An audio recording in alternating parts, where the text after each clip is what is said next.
Okay, so ladies and gentlemen, welcome to another day, OWCC 2023, day Mhm. 3. So tomorrow basically is going to be the last day for speakers. And then moving forward, we're going to start hearing from the participants. They're going to be presenting on the various topics. So that's what's going to be happening. So let's take our welcome remark by Hawa B. Ginda. Hawa, if you are there, volunteer Hawa. Can you all hear me? Yes. Okay. So, good morning, good afternoon, good evening, wherever you are joining us from. Welcome to our OWCC 2023. So, I would like to urge all of you to get your notebooks and your pen ready because today is going to be another remarkable day. And also feel free to ask our speakers or any of our volunteers if you have any question. One more, welcome again to OWCC 2023. Bye-bye. Okay. So we are going to Thank you. officially welcome. Let's get it going. So overview of the program. Let me play that video and then move on to the next. Let me find that video quickly and then.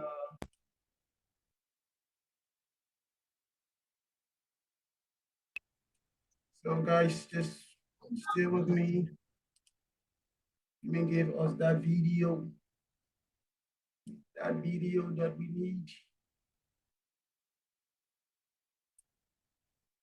Okay. Right here.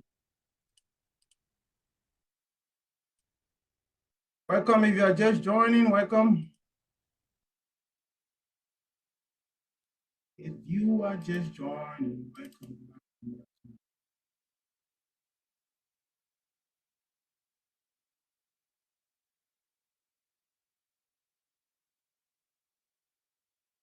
DIA Innovative Tech, DIT, with the color representation of green, blue, and white. It was founded in 2018. It is our vision to use technologies to transform lives. There are lots of great minds out there, but the opportunities to learn and grow haven't been presented to them. DIT will use technology to provide career guidance, personal development, national transformation, tech events, and much more. DIT is operating on these four pillars: develop, build, connect, and impact. These pillars can be applied to individuals, groups, companies, nations, and society at large. Activities of TIT since its establishment have been: 1. Personal development of the founder in terms of higher education and networking with great minds. 2. Producing educational videos about computer science or tech, networking, windowing, programming, IoTs, web development, etc. These videos are being uploaded to DIT various social media platforms like WeChat, Facebook, YouTube, etc. 3. Organizing special classes or tutorials for individuals among others. 4. Web development projects. 5. Conducting global webinars, which are done during the winter and summer seasons, and many others. The prospect of TIT is to establish a free online learning platform and technical schools throughout Africa and the world. The takeaway for the audience are: 1. Exposure to a certain domain, some might be in a state of dilemma. 2. Career or educational guidance. 3. Hands-on from the speakers, practical tips, tools. 4. Connections or networking with like-minded people within the industry. 5. Certification. 6. Future partnership. DIT is open to partnership for the betterment of humanity and society. We can only have a minimally criminal-free environment, job opportunities, small businesses, entrepreneurship, and a vastly growing economy when the minds of young people are geared toward finding solutions through the use of technology. Where there is a lack of creativity and innovation, the nation and its people are doomed to stagnation and economic hardship. So, join us at TIT as we develop, build, connect and impact.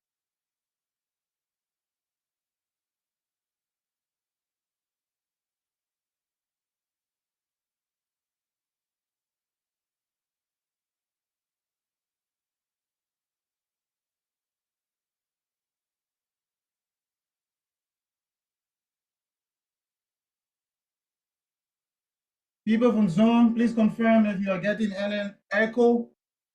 For those from Zoom say they are experiencing echo. All right, let's get moving. So let's take the overview of this program. And the first thing I have to just talk about is my wonderful and hardworking volunteers. They are here and there. We have here from one hour who welcome us. We're going to be hearing from two of them as well, who will be introducing the speakers for today. So these are all of them. They are here on different platforms, Tencent Meeting and Zoom. If you have any problem, just use the chat box and they are going to help to respond as soon as possible.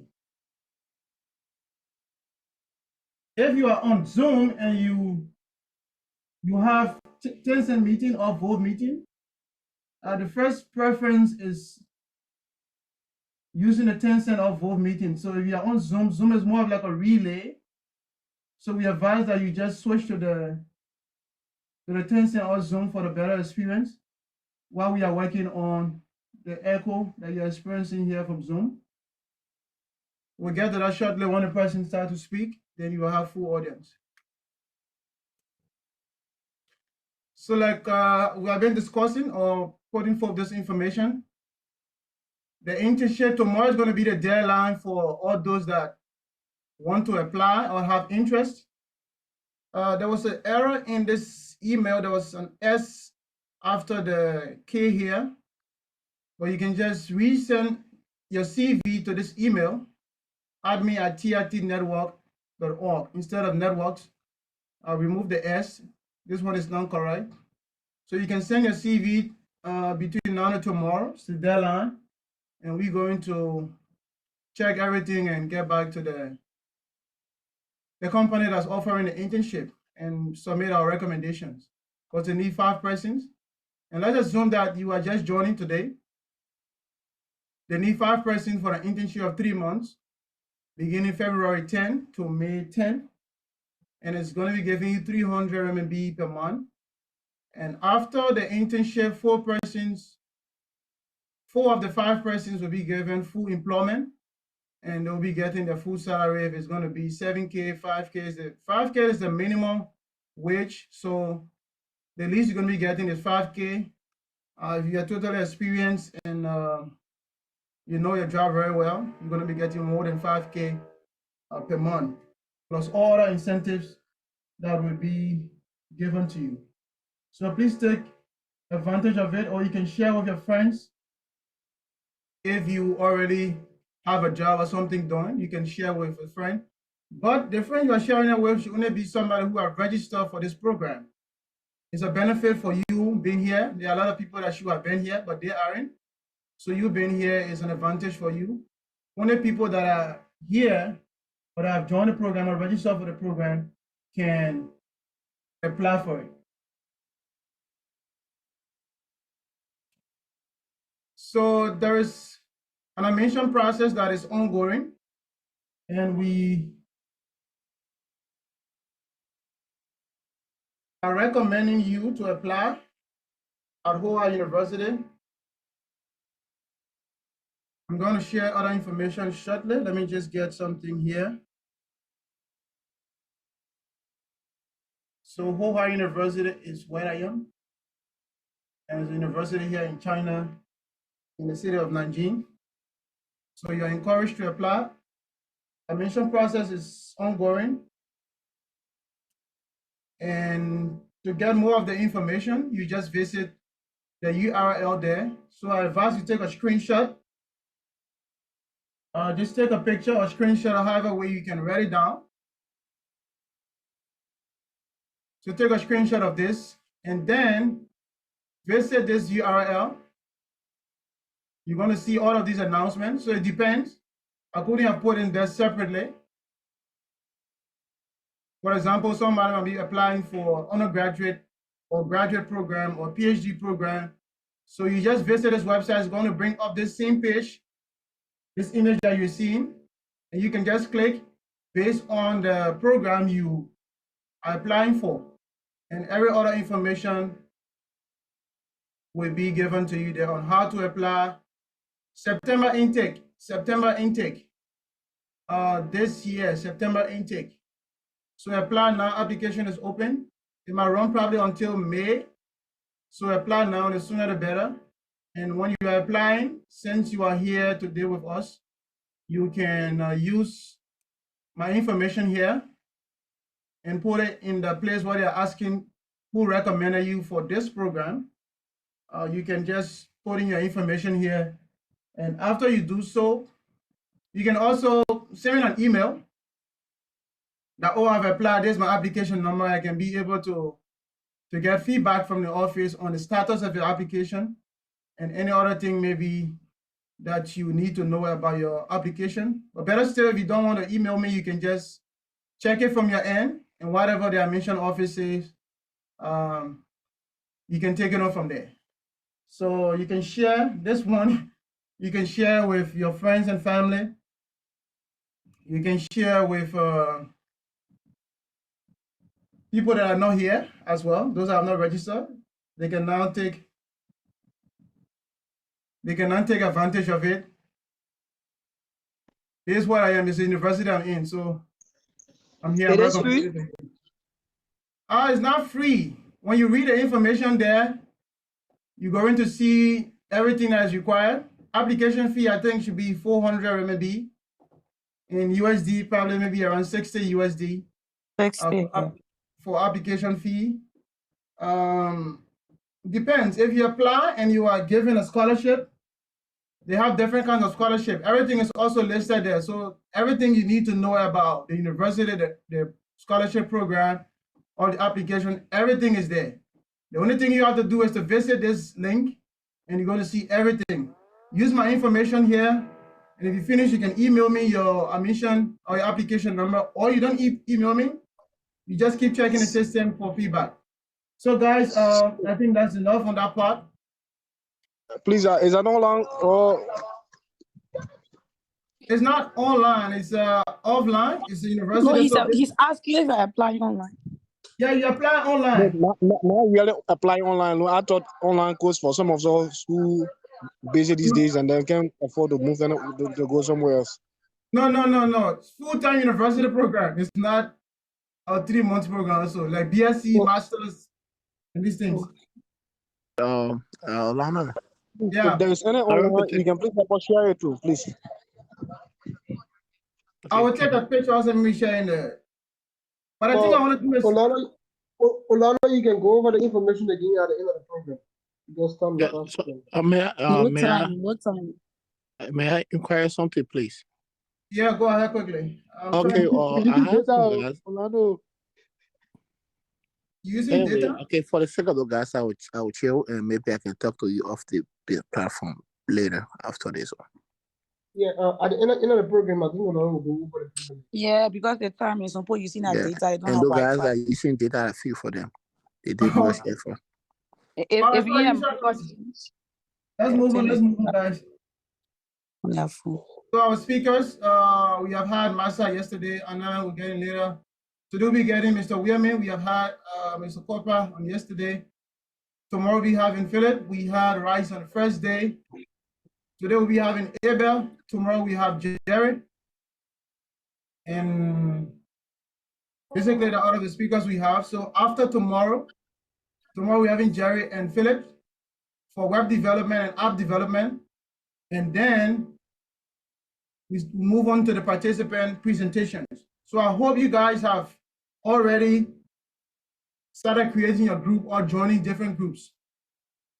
For example, I saw the messages on the Vera platform. People have already started. Cybersecurity people are doing well. Networking people are doing well. Web development people, they are also catching up. So start to create a group. We set a maximum of 10 persons per group. So not more than 10 persons. It can be 4 persons in a group. For example, let's say cybersecurity. There may be 30 persons in that group of cybersecurity. So the 30 persons, if you guys want to do it like 10 in one group, you can have 3 groups there. Or you can just go 5 persons in a group. For example, if I'm in that group, what I would do is this. I read a message, hey guys, I'm forming a group. And the topic is going to be about hacking, ethical hacking or mobile ethical hacking. And I need 7 persons from a group. So you put your name there as number 1, and all those who want to participate or join that group can copy and paste the message and add your name. If somebody in a same cybersecurity group want to also create their own group or find their own team, maybe they're talking about how to spy using maybe the webcam or access the person microphone and webcam and all of that. Based on your own topic, find your own research. You can also find your own team of 5 persons or 7 persons and all of that. So it doesn't matter if you are in cybersecurity, it's not only one group. You guys can find your own group. So please make sure you join your group beginning the day after tomorrow. Presentation will start. Only those that will attend 5 of the 6 days and also participate in group projects will be given certificates. So you can see the certificates here. This one on the far left is for the speakers, the one in the middle for volunteer, and the one on the far right is for the participant. I'm trying to deal a little bit because the speaker number 1 wanted to join via Zoom, but I have to switch into Tencent, so you had to download Tencent right away. So that's why I'm trying to get a little bit of delay here today. As always, this is the website for TIT. Visit titnetwork.org, and you can see everything about the program and other past events. We have just commissioned this site, so it's not fully up to date already, as I would term it. But the homepage is totally complete. It's very, very beautiful, very responsive. You're going to enjoy it. Right now, wherever you are, just begin to check your phone, visit titnetwork.org, and thank me later. If you're not in the WhatsApp group where all of these people are creating the different groups, scan this code to join the WhatsApp group, or take a picture, and after this meeting, you can also scan the code to join the group. We have already updated the Facebook page with the recordings of yesterday and the first day as well. Even the YouTube channel also have the full video of the last 2 days. So the recordings also going to be uploaded to the YouTube channel, the Facebook page. And also we have a WeChat group. If you're not in the WeChat group have up to 200 persons, so we cannot put a QR code for you to join. But better still, volunteer Laban is here. You can just scan this QR code here, and he's going to add you to the group if you are in China or using WeChat app. So ladies and gentlemen, Mr. Weamie, if you are there, you can just send me a message so that I know you are there. While we are also waiting for Mr. Weamie, also encourage volunteer Laban. I can see you online. Okay, so volunteer Laban, if you are there, you can please tell us who is Mr. Weamie, and before we can have our speaker for today. So Laban, if you are there, just unmute yourself. And Yeah, I'm here. Can you hear me? Yes. yes. Good evening, good morning, good afternoon, all participating in today's program. My name is Laban Edwards Jr. and I'm serving as volunteer for today, and I will be introducing your speaker for today. His name is Mr. SonKarlay J.Y Weamie. He's a PhD candidate at Ohio University. He served at the Civil Service Agency as Assistant Director, also as Deputy Director of Information Technology Services, and Director of Human Resource Management Information Systems. He has also served as Manager of the Component 2 for the World Bank Public Sector Modernization Project in Liberia.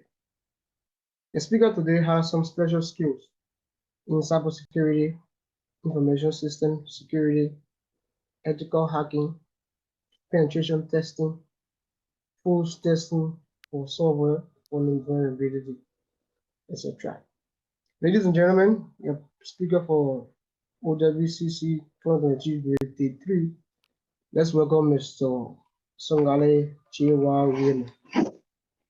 So thank you so much, Mr. Weamie. If you are there, you can unmute yourself and let's hear your voice while I stop sharing. Yes, I'm trying to do the sharing from on my PC, so please give me a few minutes. I'm trying to do that now. There are some Okay. messages I'm receiving. Yeah. All right. Welcome, sir. Welcome, sir. So those are on the Zoom platform. There's a message from the guy that says he joined the orders. Like when you are registering, we had another one that says orders. So for orders, that means what we did during the registration process, we put a limit to each group because we thought it was that somebody might, or maybe everybody just want to go into cybersecurity. So put a limit like 30 persons can register or sign up for cybersecurity. So after 30 persons sign up, what happened? Cybersecurity disappeared from the list, or you were not able to select cybersecurity again. So all you did was just to choose orders. That means if you still have interest in doing cybersecurity, you can join the WhatsApp group for cybersecurity and still create your own group or join another group. So all the people that are in orders or that register for orders, you can join any team, or you find your own team or your own topic. So if you don't want to talk about big data, cybersecurity, or all of that, you want to talk about maybe AI, you can just prepare your own PPT. 10 minutes will be given to each team to present. So if you have 10 persons on or in a group, not everybody have to present. You guys can decide to maybe go with one person in that group to represent all of you, or you can go with 3 persons. Maybe one person is going to read or present from slide 1 to slide 2. Another person can talk about maybe slide 4 to slide 5. You can do your own design. It's up to you. Just do whatever you want to do, but make sure that your group present. Another key important thing is that make sure all of your group members' names are on your PPT, maybe on the first or on the second slide. Make sure you have all of your group members' name on the PPT so that we know, okay, this person will participate in this group or person participated in this project. So, Mr. Weamie, are you set to go?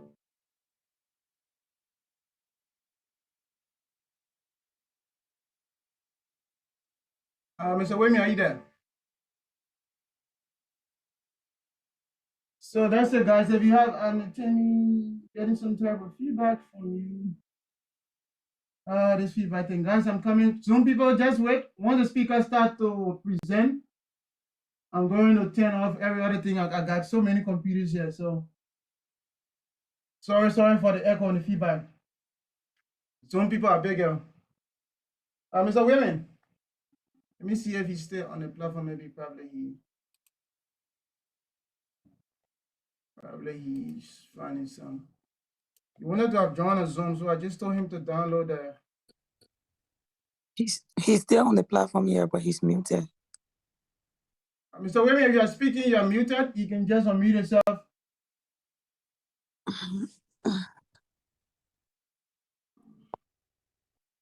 So after Mr. Weamie, yeah, please check the configuration from your end because I'm not sharing. I don't know why. Okay, let me stop sharing.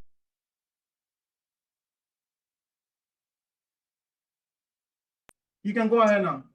Okay, that's good. That's good. I know that there was a problem.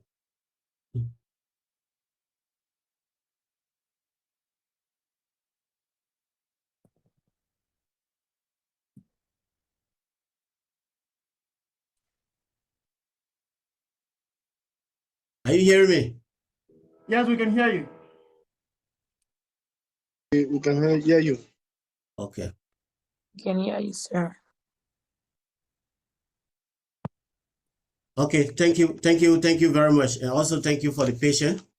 Please turn on your video. Yeah, thanks so much for the patience. All right, I think I have been introduced already, so no need for introduction. So we have to, considering the time, we have to just move ahead. Well, first of all, our discussion points today, as you can see on the screen, we will talk about the definition of cybersecurity. I can remember last year, we went in detail about cybersecurity, but this time around, we will target specific area to be able to demonstrate to you. For the benefit of those that were not part of the process from the beginning, the previous slide will be shared as well when I'm about to give this slide to the organizer, so you can also benefit from the previous training. All right. With that being out of the way, let's move forward. The definition of cybersecurity, we had a brief history of cybercrime, then the motive behind cybercrime, the roadmap of cybersecurity, which is very important for the participant here today, and the types of cybersecurity. The types of hackers, social engineering, type of social engineering, then the proof of concept, and conclusion. So now let's look at the definition of cybersecurity. I decided to just make it comprehensive so you will be able to understand what cybersecurity entails. Cybersecurity is the process of protecting networks, devices, sensitive information from unauthorized access. We have the use, disclosure, disruption, modification, or destruction. And I also went on by defining the other aspect of cybersecurity, which involves the use of technologies, processing, and the policies to secure against cyber attacks, data breaches, and other cyber threats. The reason why I brought the second portion of this is the processes we're talking about in cybersecurity has to do with industrial control system, the energy, oil refinery, and what have you. If you are employed there as a cybersecurity professional, you are not just there for data, you will be there for processes. So that's the reason why I brought that aspect. Okay, before we move forward, let's look at, Yeah, please repeat what you are saying when it comes to being employed in an industrial area. Oh, okay. Yes, I was saying the reason why I brought the second component of the definition is for you to know that cybersecurity covers everywhere. So I said it involves the use of technology, processing. Then I was trying to tell you about the processes, right? The processes have to do with other industrial control system, because there are two areas of concern in cybersecurity. The other one is about data, then the rest is about processing. If you are employed maybe in the energy sector, managing SCADA system, your role will be about protecting the process, not only data. Is that clear? Are you there? It's clear. Yeah, Okay. Thank you. Okay. So now I'll just try to give you the brief history of cybercrime. It dated back in 1980s. If you look at the Pentagon, IBM system was the IBM database was hacked in 1980. Then 1990, let's look at this. This one is sound funny, right? Somebody responsible for crackdown on criminals is being hacked, and that was done in 1990. Then Microsoft NT operating system as well.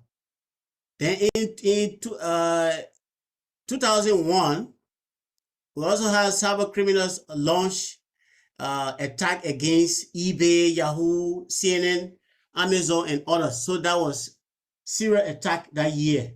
So I just try to bring this to your knowledge so that when we are explaining, you will know the reason why cybersecurity, the word cybersecurity was crafted as a field of study. The Swedish bank was also hacked in 2007, and the hackers stole around 250 accounts. Then in 2013, Adobe was also hacked, around 2.9 million accounts stolen as well. Then in 2016, 758 million malicious attacks occurred according to Kaspersky. Kaspersky is an antivirus company. So that's the data they were collecting. That's what they just somewhat by telling us this. You see the arrow going in upward direction. The reason why that is done is we cannot catalog everything about cybercrime right now because almost every day there's crime for hackers. So I'm telling you by that arrow, the arrow is indicating that this is incremental. Okay. So the motives behind cybercrime. If you look at information theft and manipulating data, the reason is everything about hacking around the world today, what you have been hearing on international news and what have you, is just about stealing data. Taking secret information from one location to another, creating fear and chaos by disturbing critical infrastructure or disrupting critical infrastructure. So if you look at financial loss to the target, and their main aim is about making money, achieving state military objectives. This aspect will be shown as we go further. It will be explained in detail the type of hackers that are responsible for this area. Then we have demanding ransom. The ransom is after the data have been stolen from the target. If that data is a top secret data, they will be bothering you every time, right? Telling you to give them a certain amount of money, and they will encrypt your data. They said they're going to tell you that the only way you can take hold of this data is to buy our decryption key. And that decryption key is what you're going to buy from them. If you don't do that, the other aspect of it is damaging reputation of the target. If you refuse to give the ransom, the next thing is, if it is a government information, top secret they have stolen, they will give your top secret to your opposition or to another nation state to bother you, to expose your secret. Then propagating religious or political beliefs. There are some organizations around the world, like I think some of you have heard about the extremists. This is the area they form. I mean, we will explain that in detail as we go further. Disrupting business continuity. This is what they do, more especially e-commerce. In e-commerce area, they have been attacked almost every time. Amazon, as we heard before from the trend of event, they were also hacked. So the main area we're talking about is this roadmap of cybersecurity. This is key for, I can classify it as common fundamental skill set for cybersecurity professional or whoever deciding to join this field.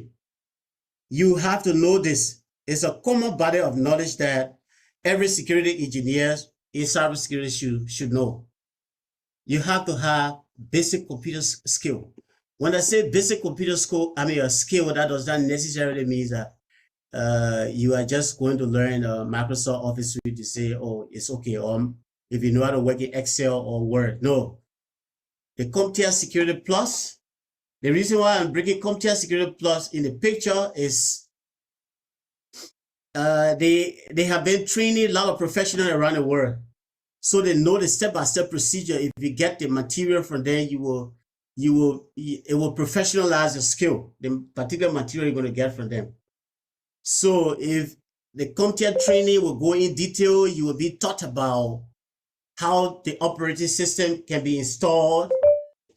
When you're talking about the different form of hacking, before you hack a system, what are some of the window commands you have to use? We have what we call registry, how to edit the registry and to set up your networking parameters. If you learn CompTIA Security at the A+, you will be able to know all of that. So for networking, let me just say this, it's a backbone of computer science, not just cybersecurity. You can be desktop, you can be the programmer that mainly believe in building desktop application. But without networking skill, because you still need to market your product or what you have developed, your technology. And the only way that can happen is networking. And networking is key in cybersecurity. The reason why I'm saying this is taking information from one end to the another. You have to know the processing. You have to learn about, you need to understand the basis of networking, such as DHCP, NAT, when you're talking about subnetting, IPv4 router, the OSI model, and all of that, so on and so forth. I will do a comprehensive one to accompany this. That will be presented to the organizer, so some of you who are interested in this field can learn in depth. I will also provide books for some of these areas, more especially Linux. You need Linux skills, CompTIA Linux. The Ladder Plus is very, very important because you cannot be a security professional just by using somebody else's software all of the time. You need to be professional. When I say it that way, it means that you need to do your work independently. It is critical. It's very critical to develop Linux skills to become a hacker. Nearly all the tools we have been using in this field, okay, it's used as, it's developed using Linux. Know how to use a script. Not all of the time you will be using software from another person. So you, in order to be independent, because you cannot use Windows and Mac OS, you will not have that capability all of the time to be breaking into the system before you work. But for the Linux platform, that is needed built, more especially the Kali Linux is built for that. So I will also provide book for that. Virtualization is very key. I will give you a demonstration of what I'm about to discuss today, and that is done in virtualized environment. So I was able to bring this forward to your attention so that you will be able to understand. You need VirtualBox or VMware or whatever distro you have.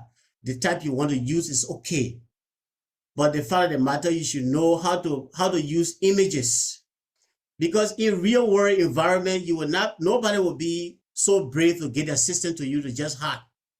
Okay.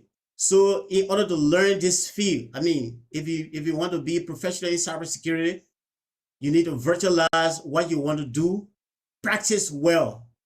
Don't be afraid of damaging anything because it's in virtual environment. You can reinstall. That is very key because you need to become proficient, right? Or to become proficient in using one of the virtualization software packages, as I mentioned here. And the next one is security concept and terminology. It's the CompTIA Security Plus. You need a background in CompTIA Security Plus. It doesn't necessarily have to be from CompTIA company. The fact of the matter, you should have that knowledge. If you have already gotten the knowledge about Network Plus, then for CompTIA Security Plus will be easier for you. But only the security aspect of the networking, that way you will be focusing on. And this is not just about networking. Everything concerning networking, there will be about Active Directory and what have you. Active Directory, access control, all of that will be taught in Security Plus. It's a comprehensive program. But mind you, if you have already got a CCNA, that's okay for you. Those who are network engineer, right? It's okay for you. That will be an added advantage. Then we have the scripting skills. In scripting, the reason why I'm talking about scripting skills is this. You cannot be professional cybersecurity personnel, then you don't know how to write a script to do your work for you, because not all of the time you will be using a command. You need to combine a command and write a script that will do your work for you. And one of these areas, for me, I prefer Python, the ones that I have highlighted already. Let's look at Bash Shell. If somebody who is good at using PowerShell and what have you, Bash Shell will help you a lot. Python as well. If you use Python, you can also use PowerShell for Python. Python can be used across multiple platforms. The Golang or the Go language is one of the emerging field right now. Google is using that. That's the reason why I brought it forward. But for Perl and Ruby, Perl, I can say right now, even though if you have an idea in it, fine. I just brought that to bring this to your attention that Perl and Ruby for now in scripting, more especially in the cyber security field, they have been deprecated, or we consider that now as tertiary language or languages. We have the database skills. You cannot be cybersecurity professional without knowing these areas. They are very key to your profession, because everything that happening around the world today is about the acquisition of data. So if you don't know what is happening behind the scene, you will not be able to hack that database system. So the reason why I brought SQL or SQL Server is if you learn SQL Server, if you learn about SQL, all of the rest, you will find your way through, because they are built on SQL. The Oracle DB, if you are using Oracle, it's the same SQL they use within there. The one IBM is using too, like DB2. It's the same SQL within there. MySQL is the web-based form. If you are building web application, those of you that are building web application or that have built web application before, you know about MySQL. That there way you can build your back-end database. I just said etc. because we have MariaDB and the rest of the DBs. So once you know SQL, you can find your way through. We have web applications, and again, most of the hacking around the world today are happening on the web. So you need to know the technology behind the scene. And some of the technology, I just brought this one, but that does not necessarily mean that those ones listed here are the only one that you can learn. But they are the base. They are the foundation. Okay, like HTML, CSS, and JavaScript.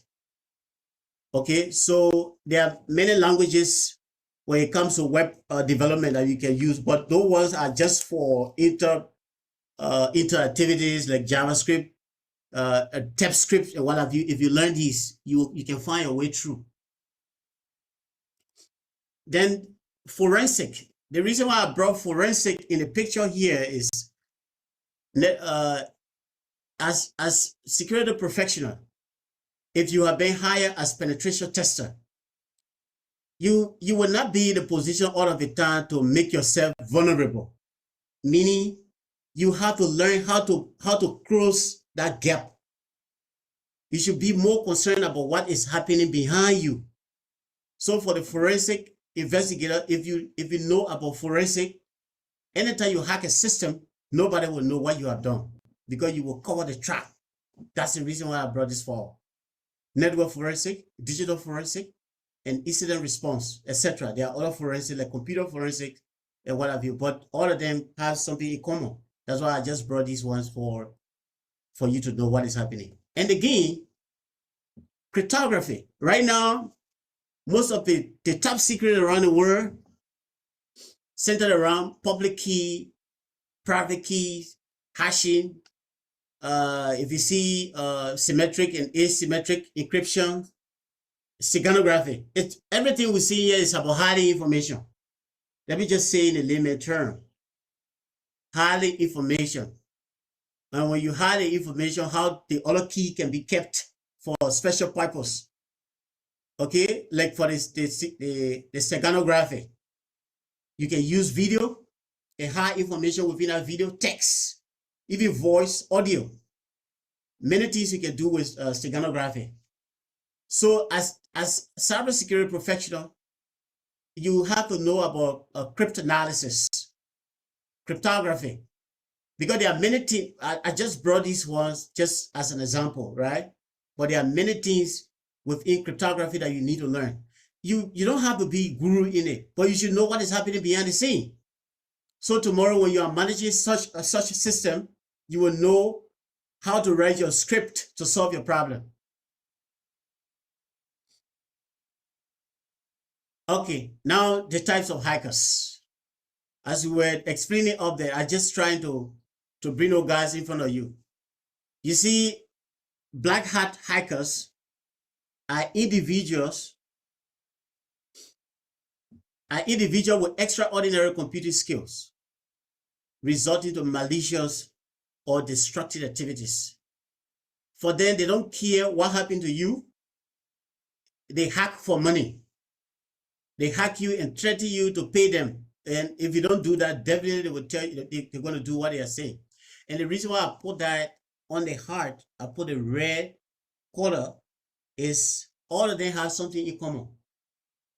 Individuals who work both offensively and defensively at various times. For them, the gray hat hacker, the difference between them is sometimes they are not actually bad, but at a certain point in time, their color can change. That's why I put a red up there. White hat hackers. We have the white hat hackers. Individual professing hacker skills and using them for defensive purposes, and also known as security specialists or analysts. For them, they have good heart. They can be used.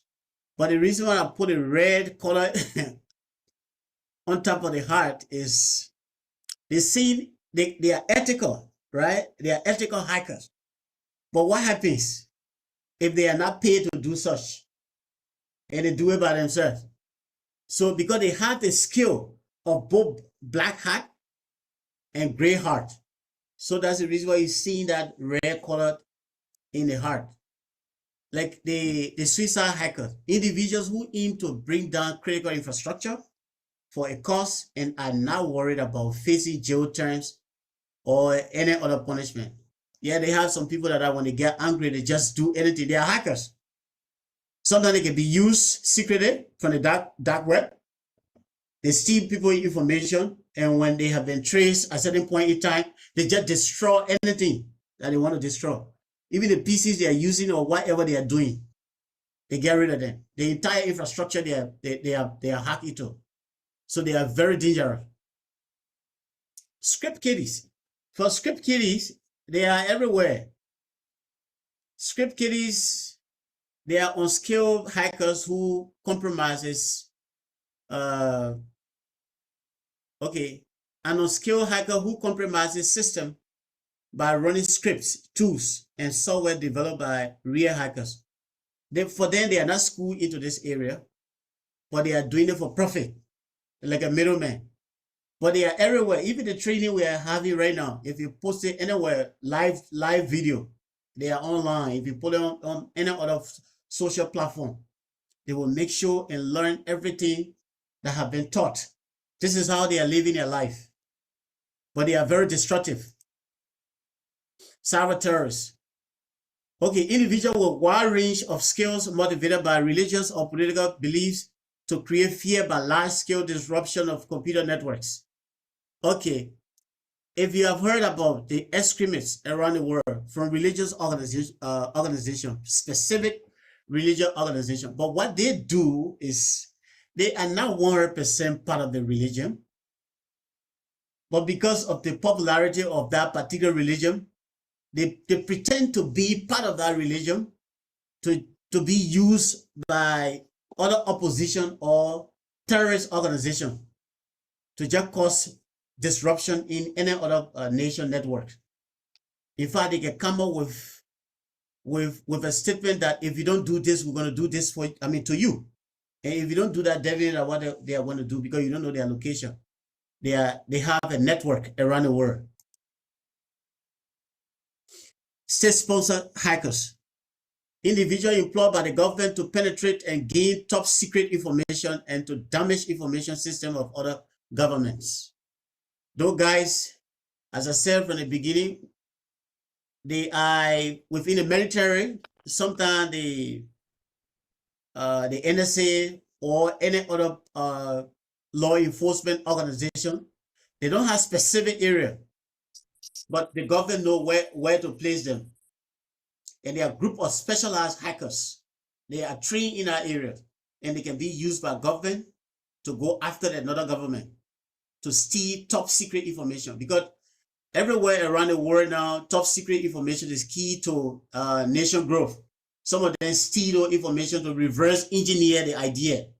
The reverse engineering aspect of the idea is you take the information and it just like a script. Let's take for instance as a hacker, if I've stolen any kind of virus software, the source code maybe might be around 1,000 plus, but there are key areas that are going to change, so that maybe this one could be this virus. Maybe you say this is Trojan. Then I say Gentro. Okay, you have seen that around the world. Some people copy other people technology and just put few letters. If it is Nokia, you say Nikia. Whatever way you do it, right? We call that one reverse engineer. And that reverse engineering aspect, those fall in that aspect are those guys that are used by the state. They steal information and reverse engineer the idea and produce their own. We are activists, individuals who promote a political agenda by hacking, especially defacing or disabling websites. Okay, people that are within this other categories are also part of government or other specialized group within a specific organization. Their function is anyone who is against them, or it can be a certain arm of the government. If you are always having a certain website that always talking against the government, posting the ills of the society to their opponent or to their sponsor, what they would do is the activists, they're just going to pay them, they just penetrate through that particular system that you have built. Then they will deface your website. Every information that what they do is we call that DDoS attack. They use reverse shell. So they will have reverse connection to that site. Whatever someone does on that particular site, they will have the signal on their server. Then they will start posting information that will be damaging to your organization. That's their function. Social engineering attacks. Okay, social engineering attacks are a type of security threat in which an attacker manipulates or deceives individuals into diverging sensitive information or performing actions that are not in their best interests. All of you, majority of the people around the world today have been fooled by social engineering attack. Social engineering attacks is just about using human beings. Just look, it's common psychology. You look at what the person loves and just send maybe email or call them and encourage them to lie. It's just about lying to be able to steal from somebody. Okay, type of social engineering attacks. I just decided there are many types, but those three are key. That's what I brought them. It is the act of manipulating people so that they end up giving their confidential information. It is broken down into three categories. Number one is phishing attack. We see those two guys in the canoe. Those guys, you see inside the kingdom, what they are doing is they have sent their net and gotten enough different type of fishes or whatever fish they have gotten. I don't know the types.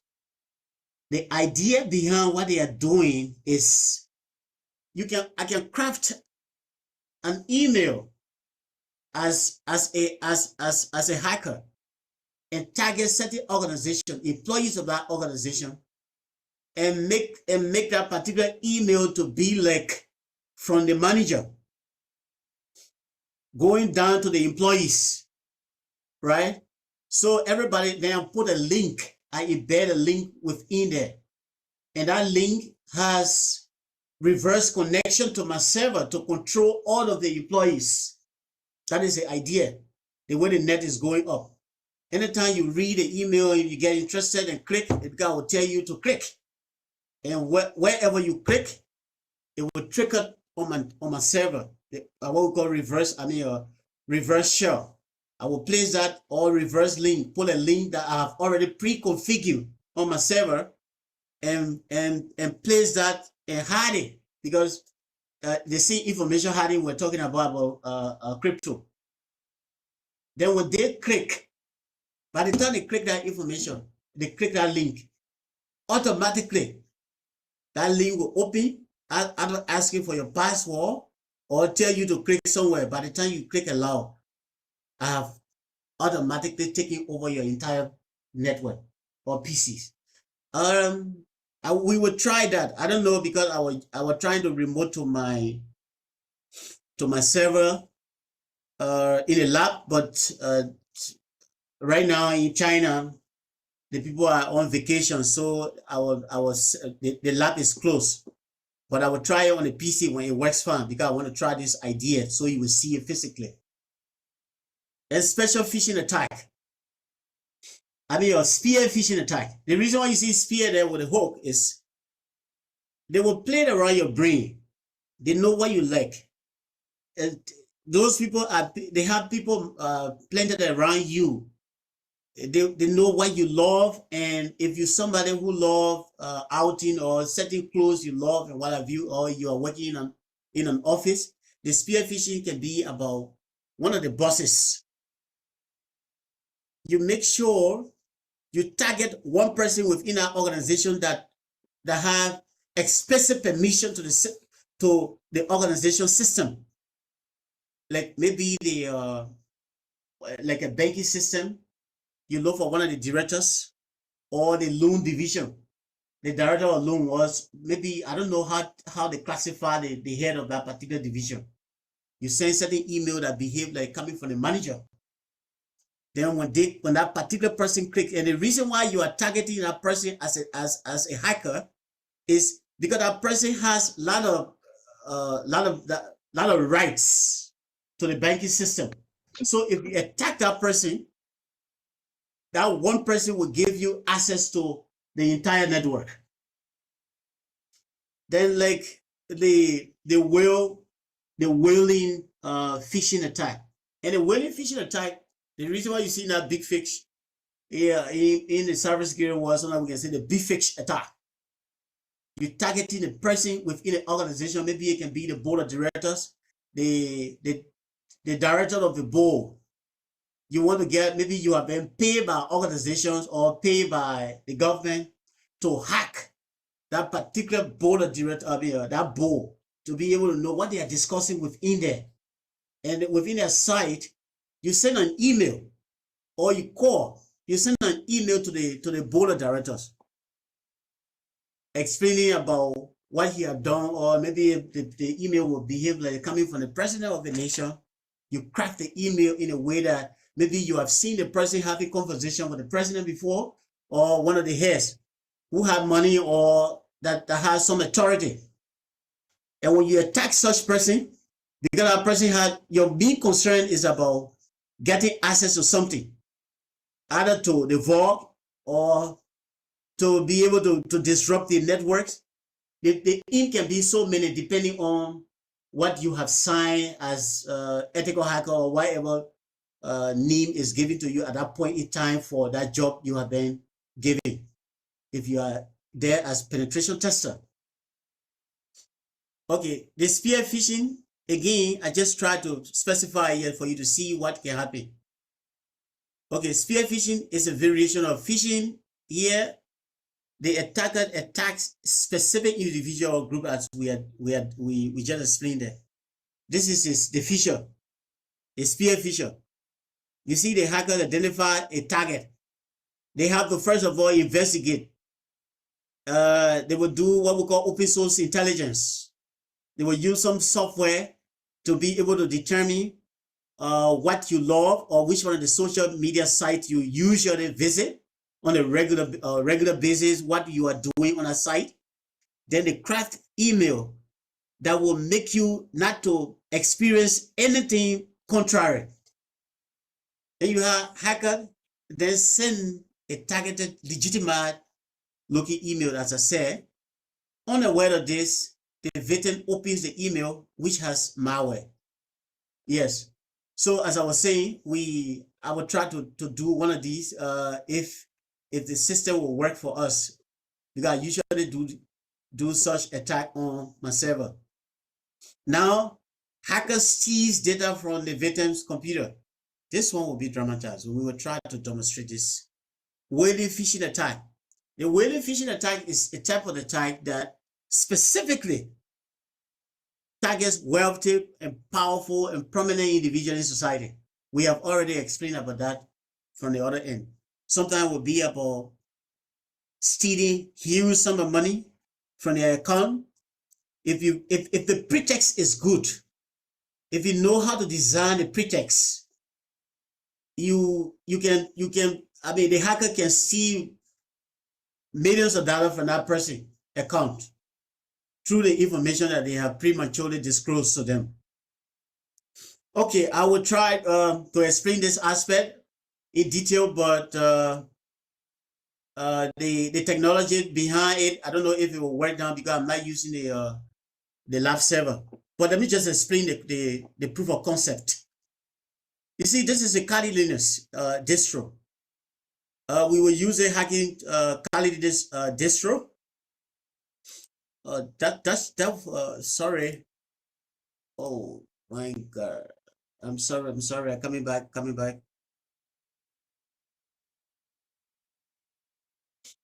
Okay, like here, this should be X anyway, that tempo error. Tempo. Sorry. Okay, X, you see, this is a hacker. Hello This there. is the Metaxploit. Are you hearing me? Yeah. Hello? Are you saying something? Yeah. Okay. It's okay. Okay, this is the Kali Linux distro. This is a Metaxploit server. The Metaxploit server is within Kali Linux. We will do the configuration of the server. Then this is a phishing email, because this guy has already done his background investigation to know the level of vulnerability, because maybe he has found out that some of the employees within a particular organization are not computer literate. Okay, so then he will send the email, the phishing email. The reason why you're seeing this one in blue is fine looking email.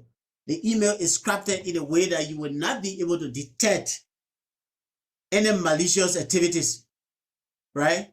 Then when this person clicks and check his email and click the link that have been crafted or injected into that email, then he will automatically have reverse connection on his machine. I mean, he will put the malware on his machine, because this is a web app, the web interface. Everywhere you see it without red. After clicking the file login email that was sent to his email box, he checks his email box. Then now he has seen the link, and he decided to take a decision by clicking on a particular link. After clicking the link, the next thing was he has gotten in trouble prematurely without knowing why he has gotten. When you click other malware, virus, or whatever tools that have been prepared for you to hack you on your machines, then on that machine now, the hacker will take, this is the reason why you see the two-headed arrow. You see the two-headed arrow? It means it has reverse connection. Whatever happens here will trigger on the server. Then this person can control you now. This person can send any command that will affect your system. Okay, this hacker. But you see the Oracle VM. The Oracle VM where this is configured there, right? With this IP. That's the reason why we're talking about IP today. I've done the configuration already, and this machine can speak to this machine, and in reverse order, this one can also speak to the machine. So all of them on the same network. The two computers are on the same network. This is Kali Linux and this is Windows OS, Windows machine. So you see the two IPs. And those IPs, instead of passing through the proper channel, because this person has prematurely clicked the link and their system has been infected, then the hacker now has bypassed the security controls by taking over the person's machines. So that's what you see here. This is the the network engineer would say a network topology, or in other terms, you would say diagrammatic representation of the idea. So now we will go to the other side of the teaching, which is the demo. If it works fine for us, good. Are you seeing my screen on that side? We can still see the. Okay, nice. Okay. You seen the virtual box interface? Yeah. Okay. Okay. This is the Oracle virtual box, as you were seeing over there. I told you about the virtual environment, the Oracle VM. This is the Oracle VM. This whole environment you see here. I have installed those areas you see, they are all different machines here. So the different machines, I place them on the same network. So let's just view the network block. Okay, come to preferences. Let me open preferences and show you what I'm talking about.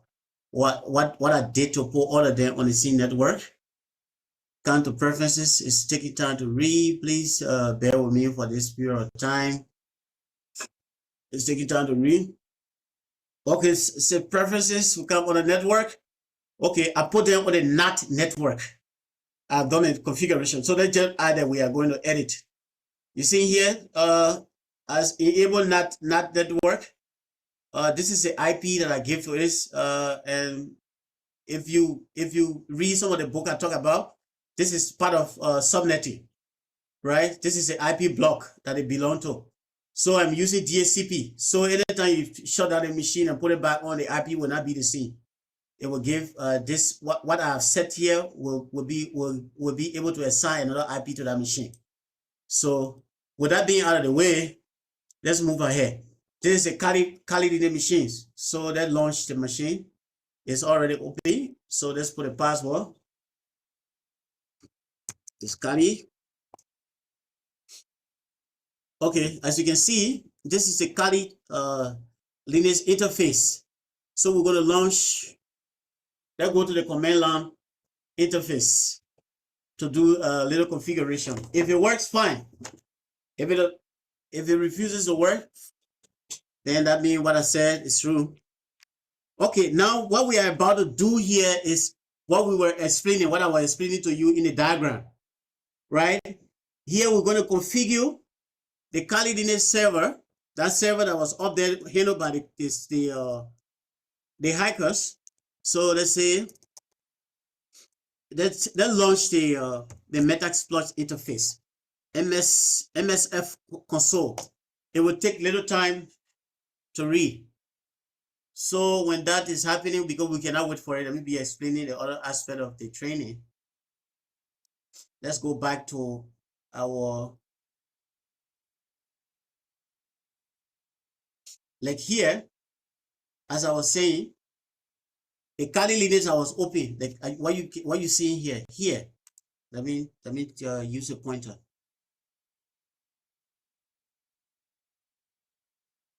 Like here, this is a Kali Linux environment. There's a Metaxploit that I just launched that is reading there, a Metaxploit. Then after that, the next thing we're going to do is we're going to configure this Metaxploit server. When we configure the server, our next target will be to send an email. Because we have to first of all generate the code. After generating the code, the Metaxploit server will give out the exploit. That will be a payload that we're going to use. And that payload, when it is being configured, we're going to use the payload to embed it inside the email that will be sent to this employee from that particular organization. And this employee, when that employee reads the email and click, the next thing is to get our payload on the machine. The payload is the piece of software that we have developed to be able to infect his machine. So when he clicks on that particular payload, when his machine has been infected, the next action will be to take control over that particular person's machine. Okay, let's go by and see how far our Kali Linux has gone. Okay, I'm going back there. What is this interface? Kali?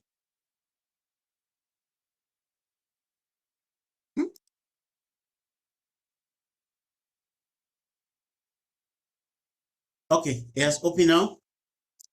So we're going to use this command. Okay, we are going to instruct a server now to develop our exploit. The exploit is the idea we're going to use to run the software. We're going to build a piece of software to infect a machine. So we say use exploit /Windows. Our target is Windows machines. Windows /MRSC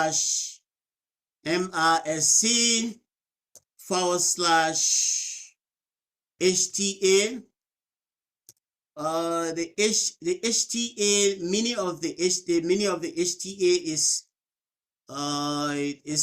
HTML application, because we're going to run this on inside the web. So we need to make the application to agree with that particular interface that we are going to use. That's a web interface. So we are configuring the HTA server.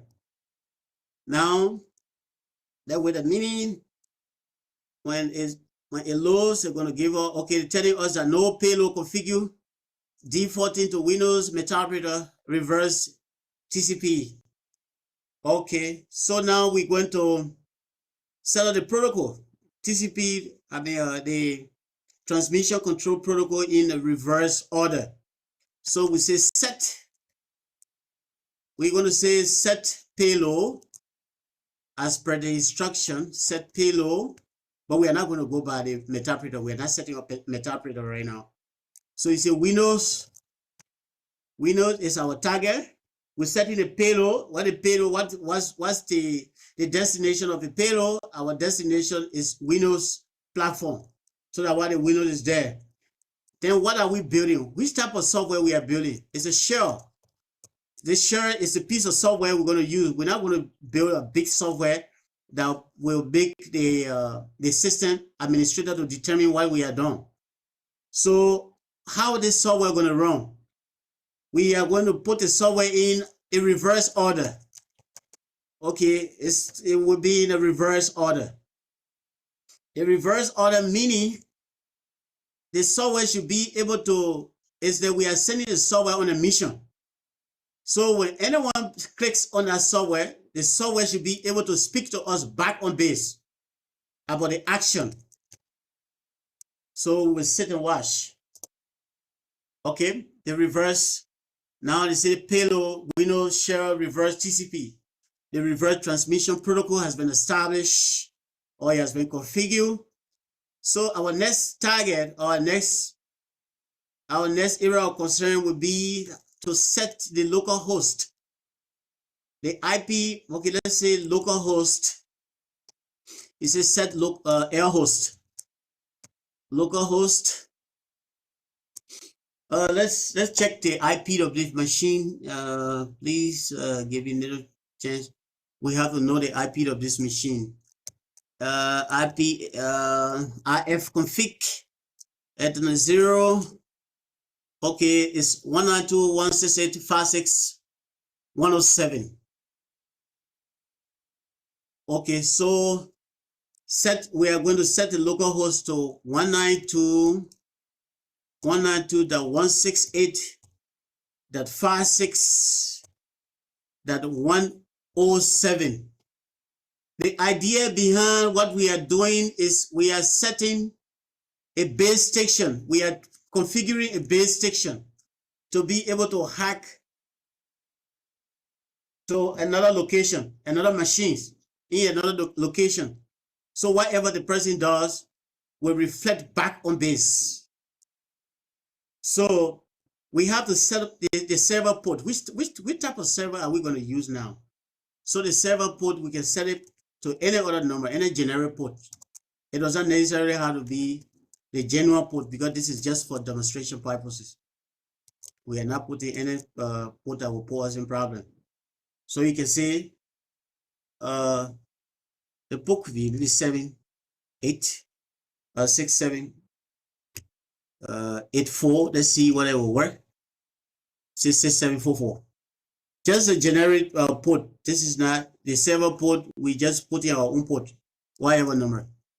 Okay. And the next one is we have to create a port for the local the local server to be able to communicate with our target.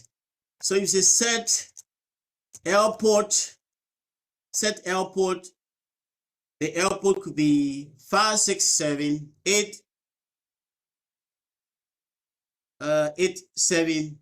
or 8454. Okay, 84 567884. Let's see. Okay, it's set. So since we've done this, let's see what we have done. That displays that. We're going to display what we have done by saying options.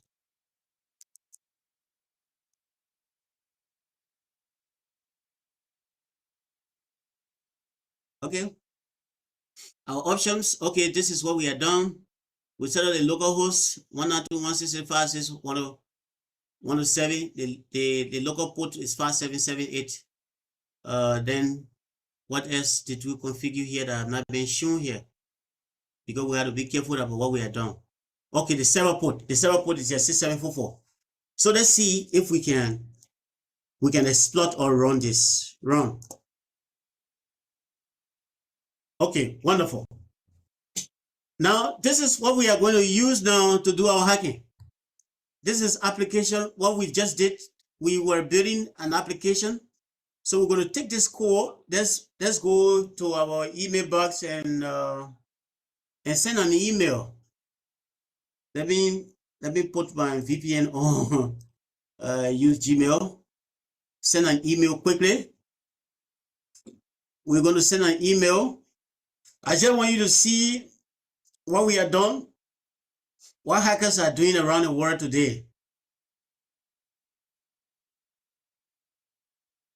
This is just small portion of what those guys are doing.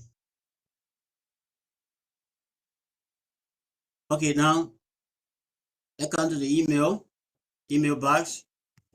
I just put it. Are you people seeing this screen? Yes, we can see it. We can see it. Okay. Yeah. Okay. Okay.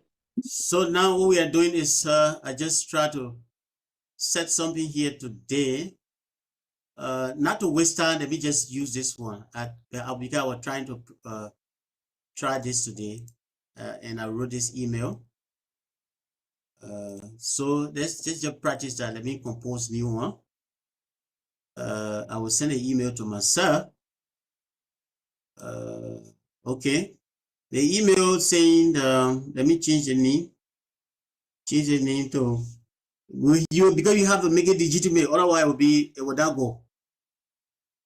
Because most of the email organization these days have known about phishing, so they have technology within their system that can detect that.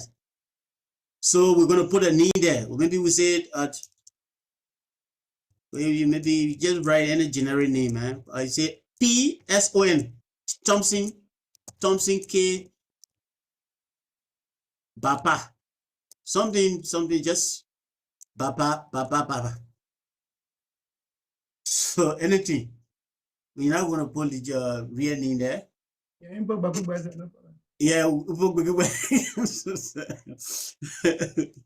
then you put data protection. Then you say, let me see. Okay, let me send it to my Outlook mail. This one, because what happened is if we don't put the subject to be genuine, it will be blocked by the email software. So what we're going to do here, the engine of the software, what we're going to do here is, okay, data protection notification. You make that, okay?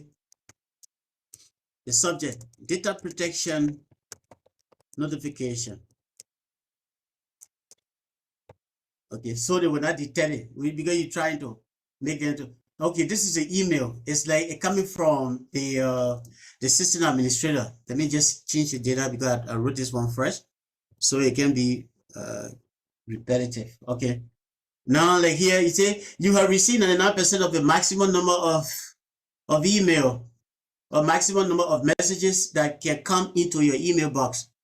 Please increase your mailbox size to at least 10 GB so that you don't lose any messages or have your email account closed. So you need to add more storage. Please click. Okay, so this is the place that we're going to mess with them.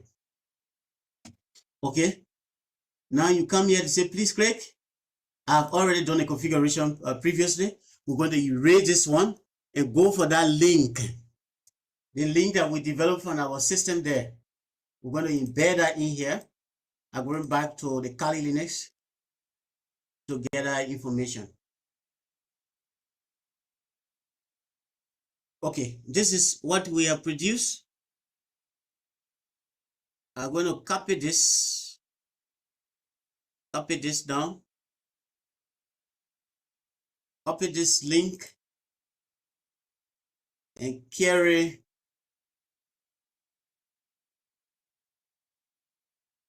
to that place. Okay, and paste the link here. 192, let's verify. 192.168.56.101.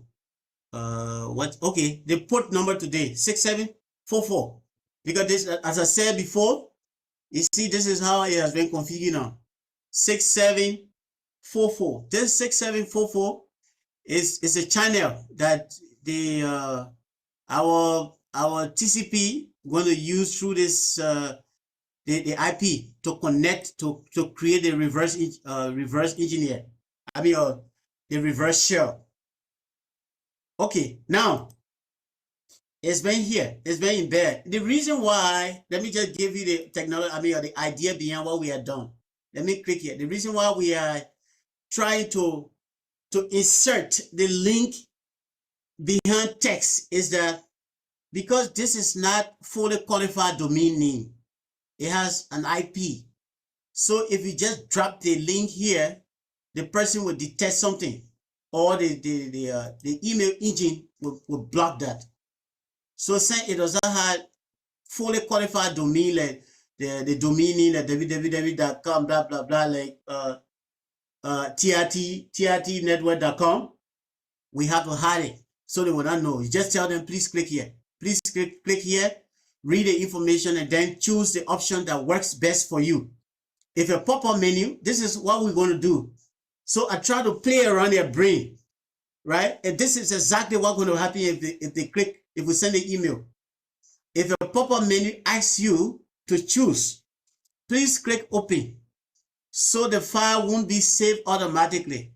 In the next window, because another window will open, you will be asked how a website wants to open web content using a program on your computer. If you click allow, you can add more storage to your device. So they will not detect anything when they see that. Or they know, oh, okay, the system administrator is helping us now, so our computer can have problem. But mind you, you have to be very careful. I will tell you the rest. Let me send an email now. Send.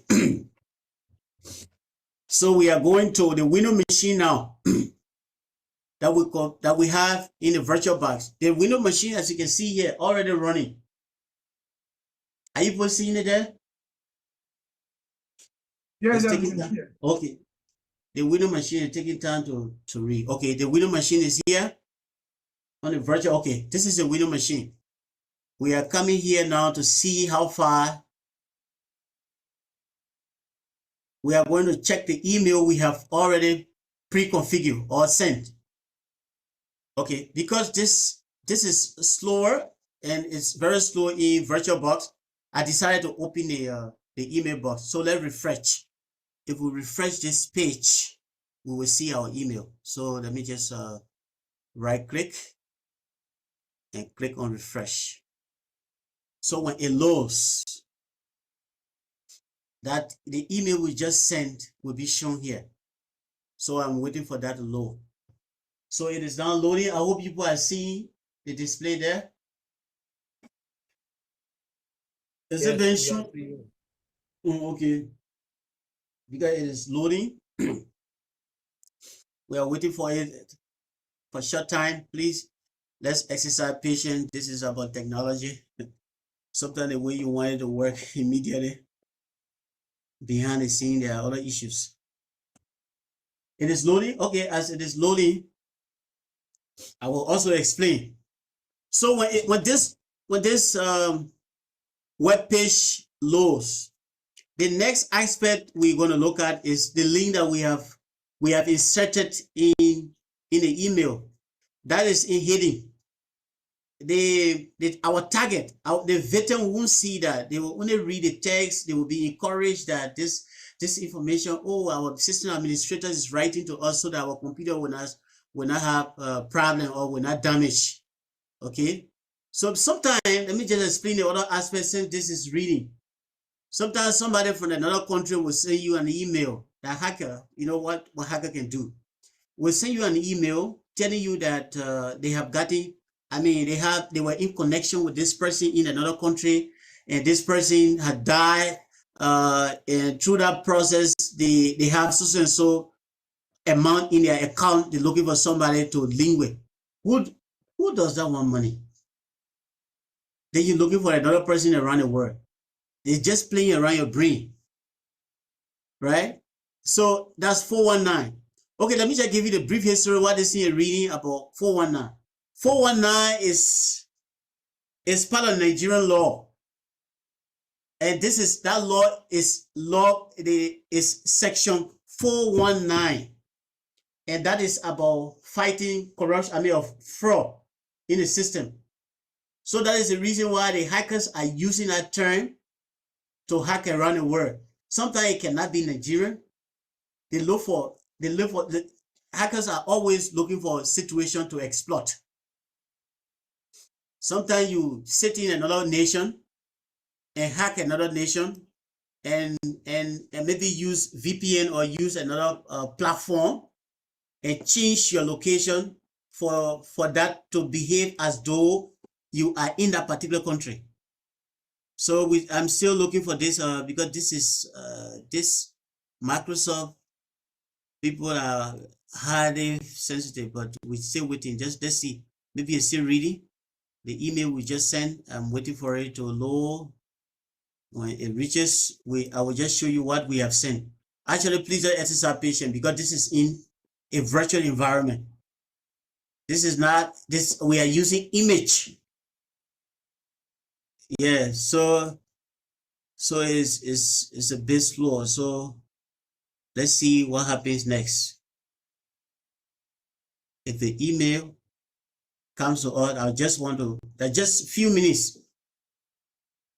When it stops loading and we see the email, you will see what I'm talking about.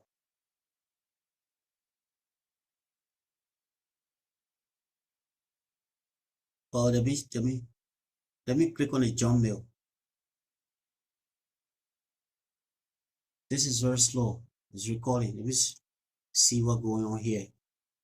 Please, let's exercise patience. I'm trying to work behind the scene to see how best to solve this problem quickly for us to move on. It's very slow. That I'm not responding. Why? Recover. Live.com not responding. We are almost there. Please, let's exercise patience. If the web page was opening now, then we have finished because we have done the configuration already. The unity that remains now is to display what we have done. You're going to see the output of what we did on the server very soon. This is in a virtual environment. I just configured this window, that's why, because it will crash. It's still bothering the system. Oh my God. So, oh, okay. Let me do other things quickly.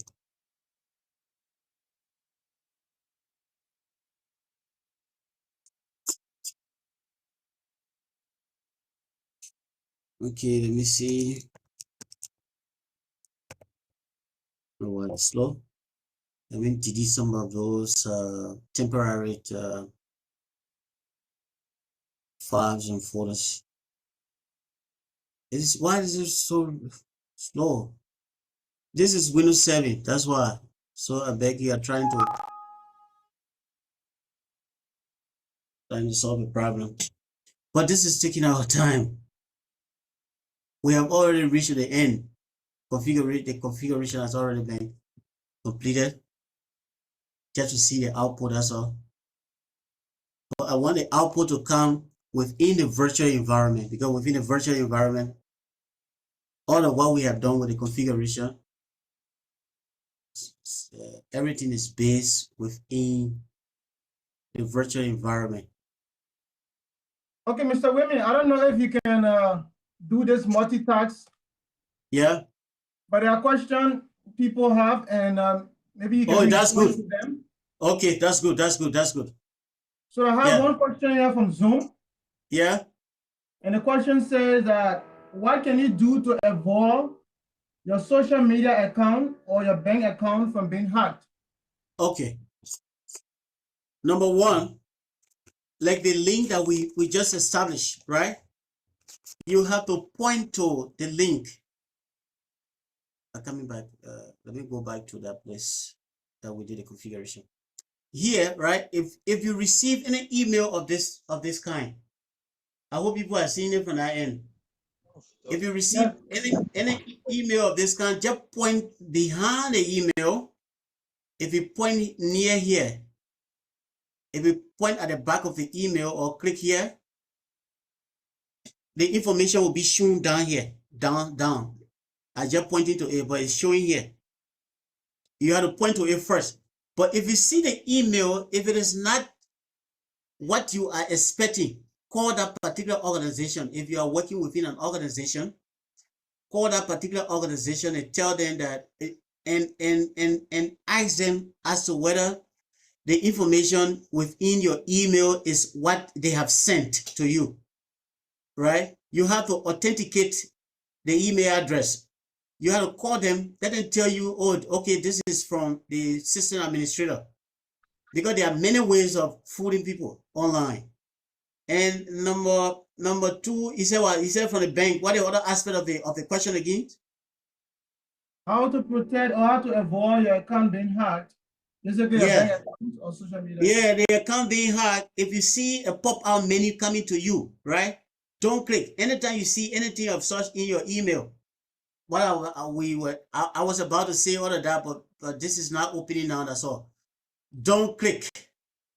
You have to click based on instruction from the system administrator, because these days people are using JavaScript to do all of these things.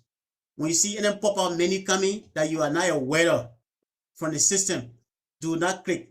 I think the first time when we had the training, I did that for the other social media side. Today we are using command line, but that time we used the GUI software to be able to fool people to click. Everything just appear as though it is from Facebook. When you type your information, then all of a sudden you see an error message coming to you at the end when the hacker has already taken control of your username and password. So if you see such thing, do not click. That's my advice to you. Do not click, because clicking will prematurely take you to another destination that will cause problem for you. Therefore, the same question, let me give the other side. If you see such information, if we point to it and the email address is NS, or the link embedded within our email is NS so long, right? Do not click until you ask your system administrator or the organization that responsible for the establishment of that particular system. I hope the question is answered. If there's anyone, I can still answer it. Okay, I got another question. I don't know if yes. Okay, thanks. You know, actually, I'm cybersecurity major. I'm studying at master level, so Yeah. Okay. I want to know. I've been having a lot of problems. Like most especially my computer, my PC is Mac OS, iOS. Mhm. Okay, Mac OS. Okay, but you know, like I don't know why some of the tools I can use to work because a lot of our software we use over here is just being about Linux and Windows, and I Yeah. can edit, access anything I have to struggle. So, Okay. what are some recommendations like from your? Okay. Mhm. Okay. The recommendation I can have for you right now is their Mac OS, right? Mhm. When it comes to cybersecurity, if you want to practice, you knew about Macintosh before way back. That's the same group. Their security is very strong. So to do your hacking activities to learn well, even virtual machine, to establish virtual machine on Mac OS is kind of difficult. You will not be able to independently do anything over there that will make you professional. So I advise you, as the person that have still on in this industry, to have one of those Windows PC that will allow you to install many VM software. Or yeah, you have your virtual machine and put different. You can even create your virtual machine. There's a way that we can crack the Mac OS. They have another image for it that you can also install that image within that virtual machine with different type of software. Okay, to do your hacking activities. I will also show you. Let me show you the other interface here. Say you are also into cybersecurity. You see this one. They call Metasploitable 2. I don't know what it's showing to you put there. Yeah, I'm seeing it. I'm seeing it. Okay, that Metasploitable has a lot of vulnerable software, vulnerable applications.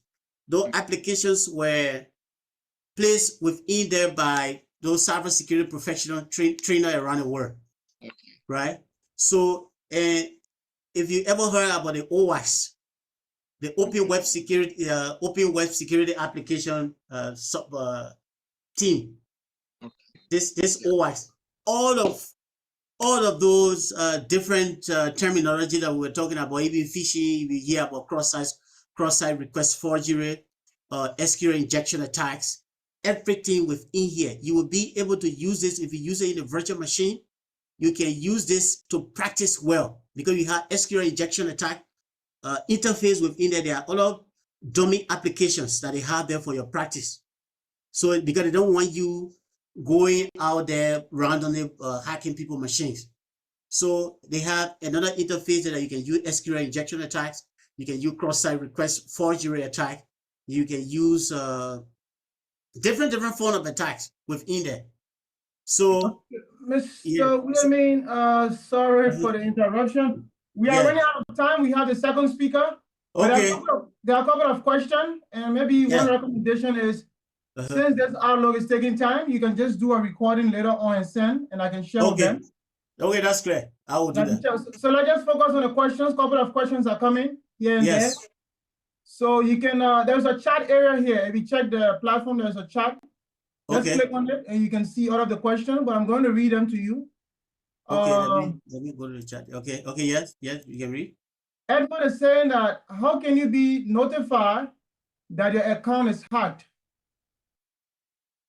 As a novice or as a professional? But I just take it as a novice. Okay. To be notified because for you to really determine that, it will be challenging for you, because for those of us in the cybersecurity field, we have been taught how to detect fraud, and you are not taught about such things. Like what I was saying to the first person that asked question is, be aware of unusual behavior. Are you hearing me? Hello? Yes, we can hear you. We can hear you. Okay. Yeah, Okay. So please be aware of unusual behavior when it comes to managing your own system. Sometimes you will see some pop-out menu coming. Some people just believe in clicking. Anything they see, they don't investigate. They just start clicking. And this is how we can take over. Let me just put myself in our shoes, because I'm an ethical hacker, right? Ethically, I can send you, I can fix just piece of software. That's the reason why I was talking about Python programming language. I can just write a script and send it to your network and target certain individual or target certain key department within your organization and send it through that network. Because some of them, you can see them doing working hours when we are doing penetration testing. These are some of the things we do for people to know that, for us to know how vulnerable the system is. We just send that there and see who will click. Sometimes people who believe in washing poon, doing working hours, we will make sure and send and embed or eject that particular site you usually go to and put virus in our site. When you click, it will just come automatically on your machine. So to answer your question appropriately, do not click anything that you don't know about unless otherwise instructed, or you do background investigation to know as to whether that link will not cause harm for you or take over, or infect your machine. Because clicking, okay, yes, okay. I hope your question is answered. Yeah, with that, there's a question here from Stephen Swart. He said, with that, can we say that all those who study cybersecurity are hackers? Let me just be bold to you, my brother. Not everybody that studies cybersecurity. It depends your area of concentration.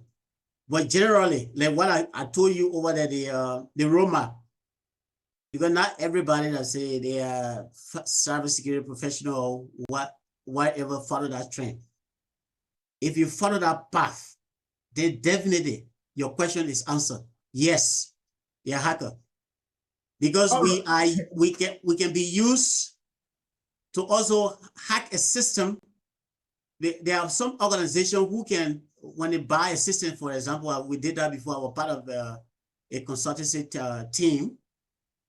This organization bought a system, and they call us and they said that they want to know whether the system they purchased is vulnerable or not. So we signed an agreement with the company that built the system, and we hacked into the system with that agreement. So we told them what happened to the system. There was backdoors that was set up and what have you, even though they tried to handle it from legal perspective and what have you. And some of them were targeting us, saying that we were the one that caused the problem and what have you. I said, but we were paid for that. So to answer your question appropriately, yes, if you follow the right path, you are also a hacker, but ethical ones. Okay, ethical hacker you are. There's a question here. How can I identify that I have a strong email password? A strong email password. Yes, your strong email password, my brother, you have to use different characters. Like, let's say, for instance, using password, don't just use letters. Use letters. You use some of those characters, like the number one, capital letter, small letter, some of those characters on the keyboard, and number. It should be at least, for me, the number one, you can say from at least eight characters, but sometimes you can carry to 20 or whatever. Because in the hacking world, the longer the password and the more work they give you to hack, because it can be very difficult to hack such a system.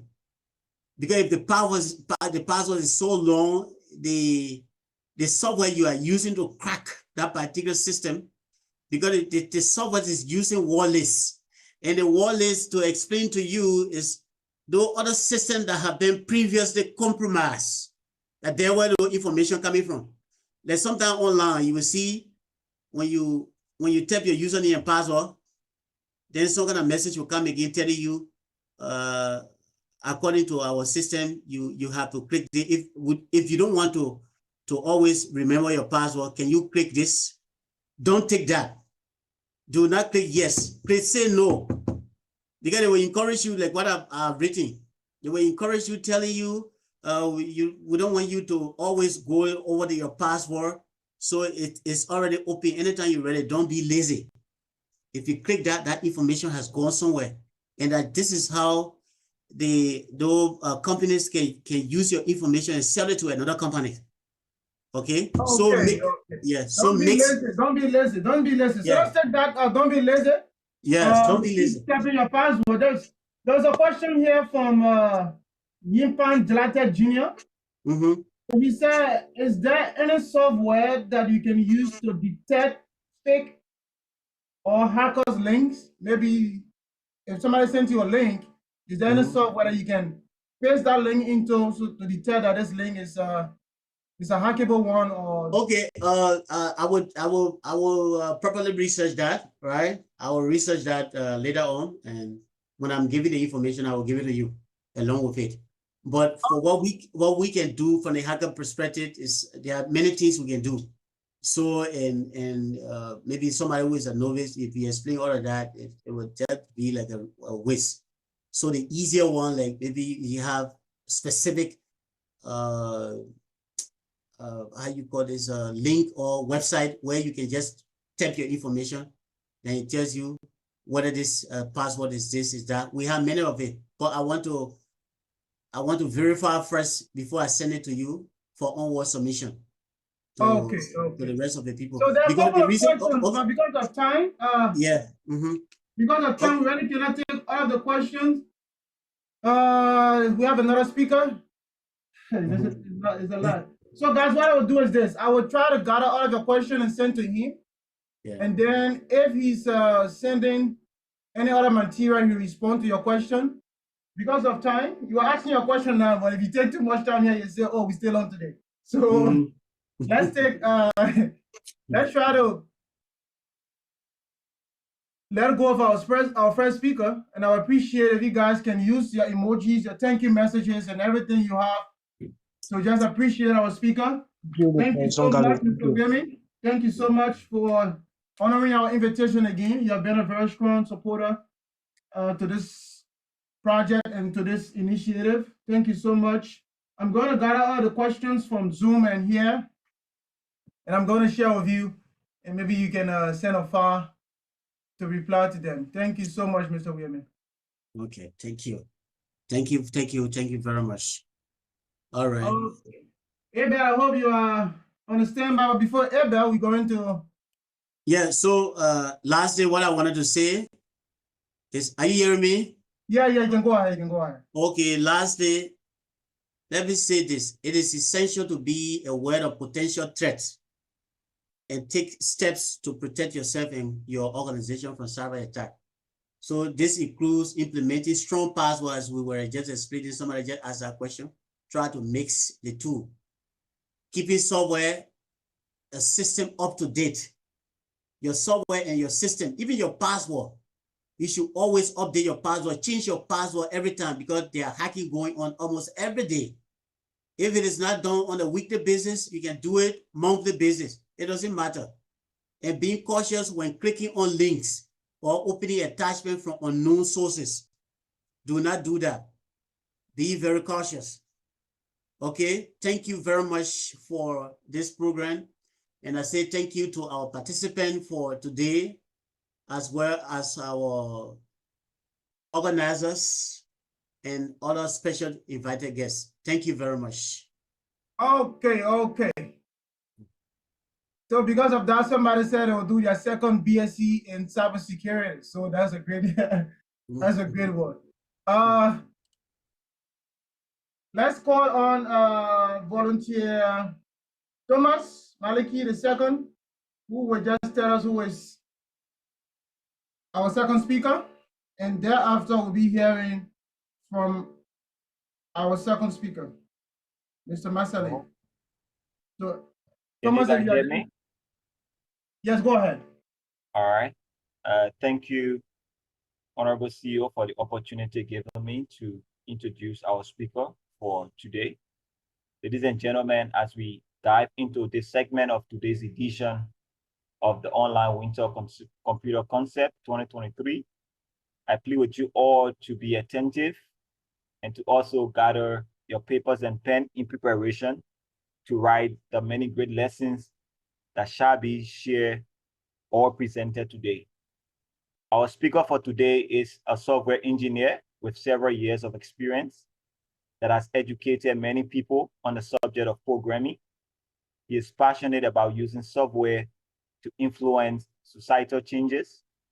He has the potential to implement many programming skills in different languages, such as HTML, CSS, Java, Python, among many other languages. Not to bore you with words, ladies and gentlemen, I present to you our speaker, Mr. Abel V. Massaley. Honorable Speaker, if you are there, we welcome you to the platform. Once again, you are welcome.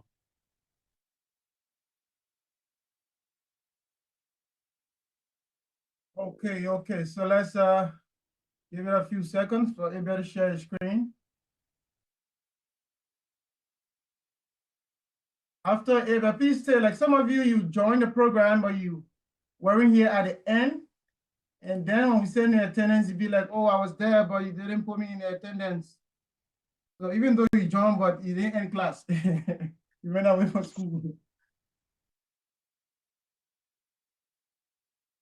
Yes, everyone can see your screen. You can just unmute yourself.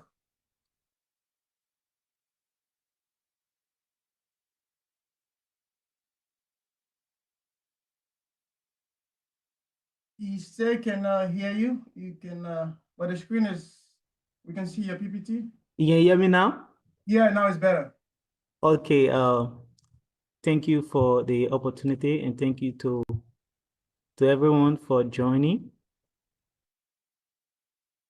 That was quite one of, we had a very great time here, and I want to begin by saying thank you to our previous speaker for such a wonderful explanation on the issue of cybersecurity. So today,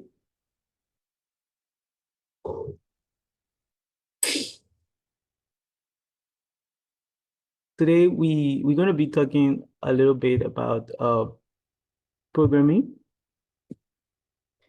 So are you guys seeing my screen well, Mr. Moderator? Yes, very good. And what about my sound? Is it audible enough? Very Changhao.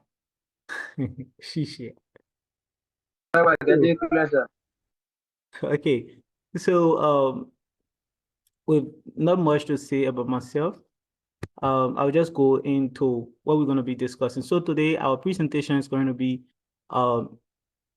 separated into two parts. The first one, we're going to be discussing more about software. In the second part of our presentation, we're going to be looking about computer programming. So in this first session, we're going to look at what is computer programming, software and application. We're also going to look at the difference between the two, and that is software and application. We will look at the stages of software development, and we cannot discuss software development without mentioning the internet and how it works. So with no further ado, let's get down to business. First of all, what is software development? Now, software development is the process of designing, writing, testing, and maintaining computer programs and applications using programming languages and development tools. So it's more like building a blueprint and giving instructions to your computer to perform certain tasks. But then we always interchangeably use these two terms, and that is software and application, or for short, apps. They are somehow similar, but to some extent, they are different. Now, software refers to the programs and instructions that run on a computer, while applications are specific types of software that are designed to perform a certain task.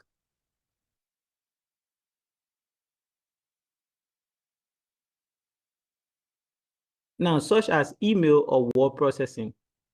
Computer programming is the process of creating software and applications. So let's look at the slight difference between the two. First of all, on the left, we have softwares. For example of software includes operating systems, and that is Windows, Mac OS, Linux, utility programs such as antiviruses, software, and backup software. Now, also development tools like compiler, IDEs, and so forth. For applications, because they are built specifically to carry on a specific task. So in this category, you're going to see something like Microsoft Office, Google Docs, communication apps like email clients or Gmail, for short. Also messaging apps, multimedia application, also like music players, like VLC, media player, those kind of things. And also games, web browsers, and social media applications. These all fall under the application category. Now, let's look at the stages of software development. There are a few stages that software has to pass through before it reach the development stage. And the first stage is the idea generation and concept development. This part is where the whole idea of the software you want to build come into place. And then next, after you come up with the idea of your software, you need to do planning and the requirement gatherings.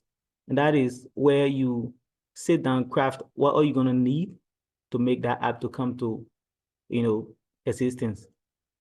And then the third aspect is the design and prototyping. And this is a stage that involves creating like mock-ups, prototypes of the app, which can be used to get feedback and test the design before development begins. So this stage is more like where you have the mock-up is more like a prototype. It's not the finished product, but something like the finished product. You use this so that you can get feedback from those around you, so that you can better shape the development of whatever software you are building. And then the development stage. This is one of the main stage that whenever we talk about software engineering, most people focus on. That is the development. This is the part that you read the code, and then using programming languages and all the development tools. But then after doing the development, you have to test the software that you make. So this leads us to the next stage, which is the testing stage. And this stage involves testing the app to ensure that it is free of bugs. So in software engineering, when you hear the word bugs, it's just a term to talk about errors. So in short, we say free of errors and other issues, and that it meets the requirement and specification for which it was made. Now, lastly, after making a software, you want to deploy it. That is to, release it to the public or give it to the audience for which it was made. And this is the stage that involves you releasing the app to whatever relevant app store, such as Google Play Store or, the Apple Store. Okay, so let's proceed. Now, as I mentioned in the outline, we cannot talk about software development without mentioning anything about the internet, because about 80% of softwares that are developed needs to communicate with the internet, because that's the main purpose for which those softwares are made. So what is the internet in general? The most easier explanation we can give, or we could find, is the internet is the global system of interconnected computers that uses internet protocol, such as TCP or IP, that is the internet protocol, to communicate between networks and devices. So you don't have to worry much about what TCP or IP means, but just know that the internet is just a global connection of networks where computers talk to each other and exchange information. Now, this is a very simple explanation of this. So whenever you want to communicate or you want to use the internet, three things happen.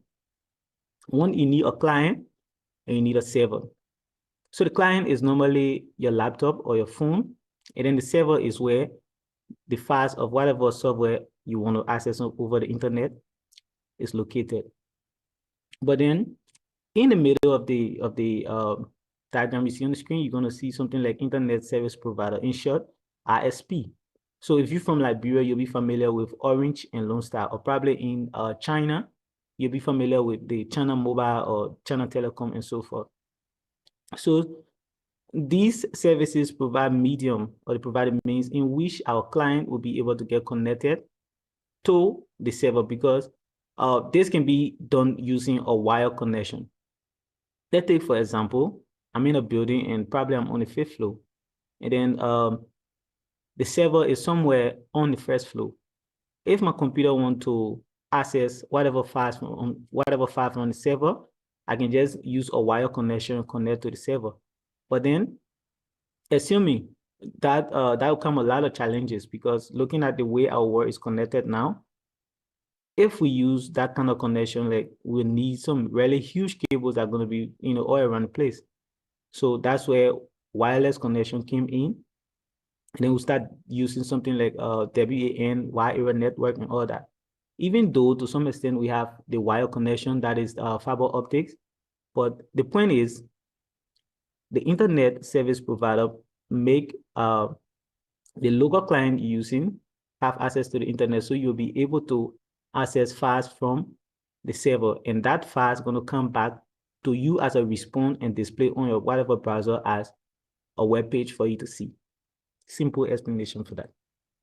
Now, next is this is one of the questions that most people ask, and that is who controls the internet, or who owns the internet?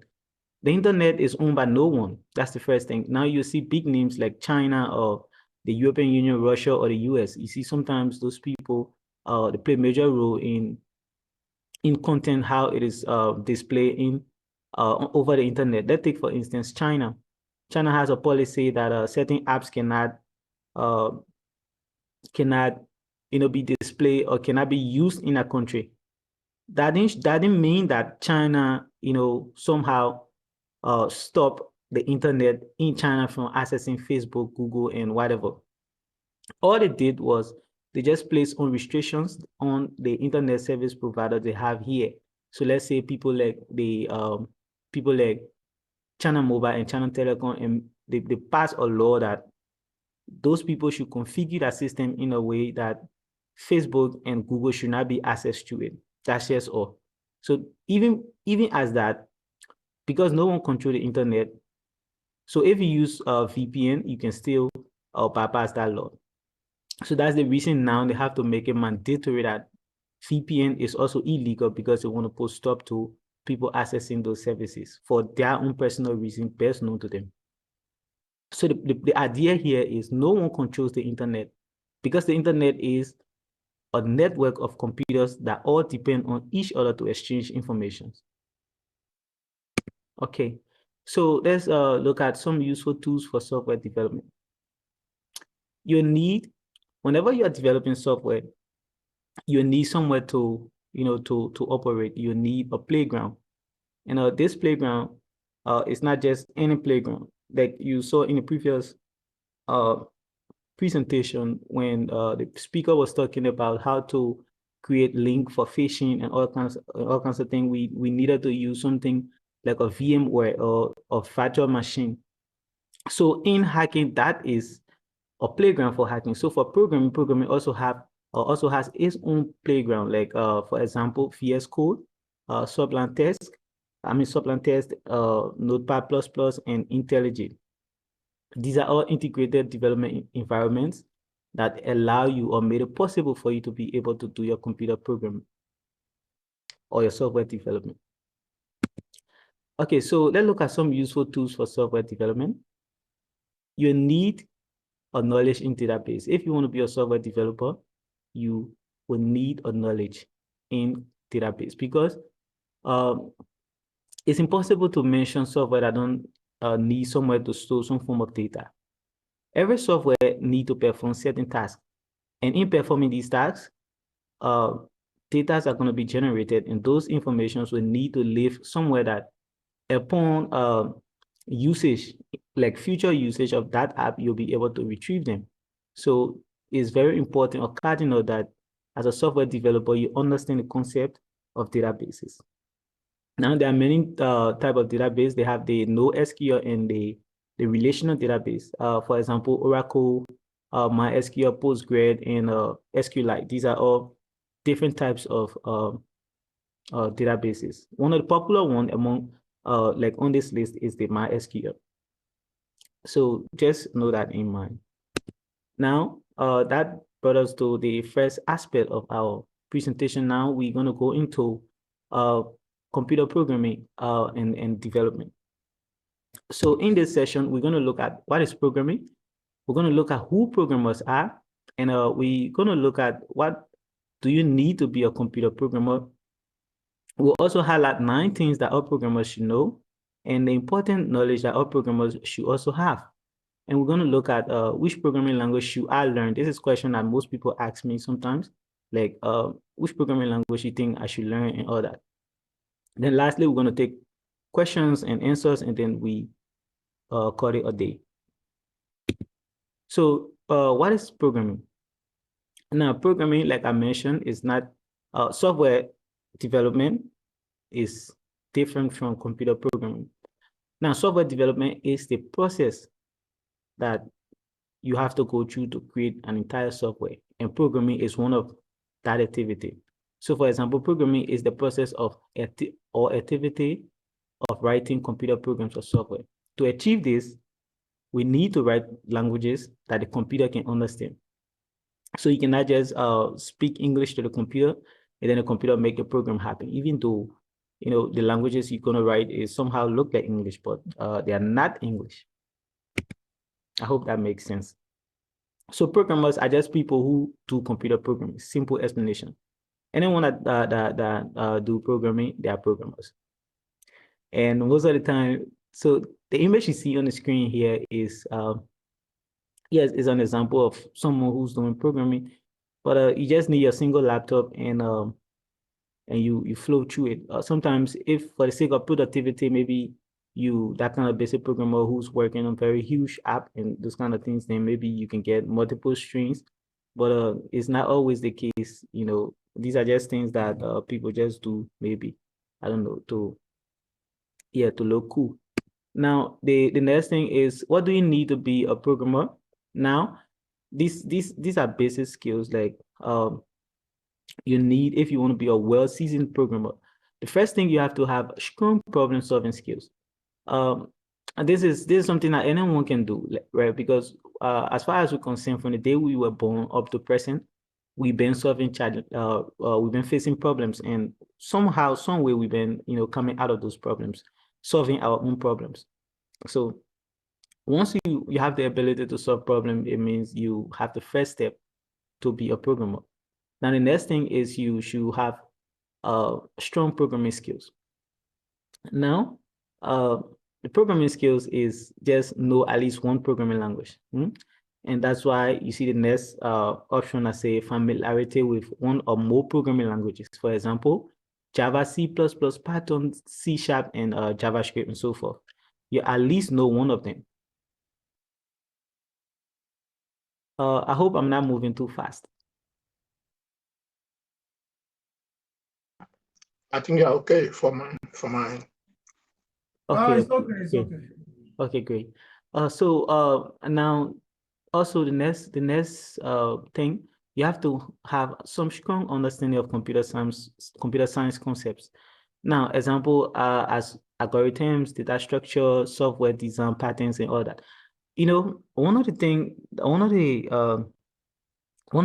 always helped me, personally speaking, is you see, the thing about computers, sometimes it can be overwhelming, and if you're seeing these terminologies and then it just looks like it's something all magical in that. But if you really get to see it from another angle, you realize that it's not anything big.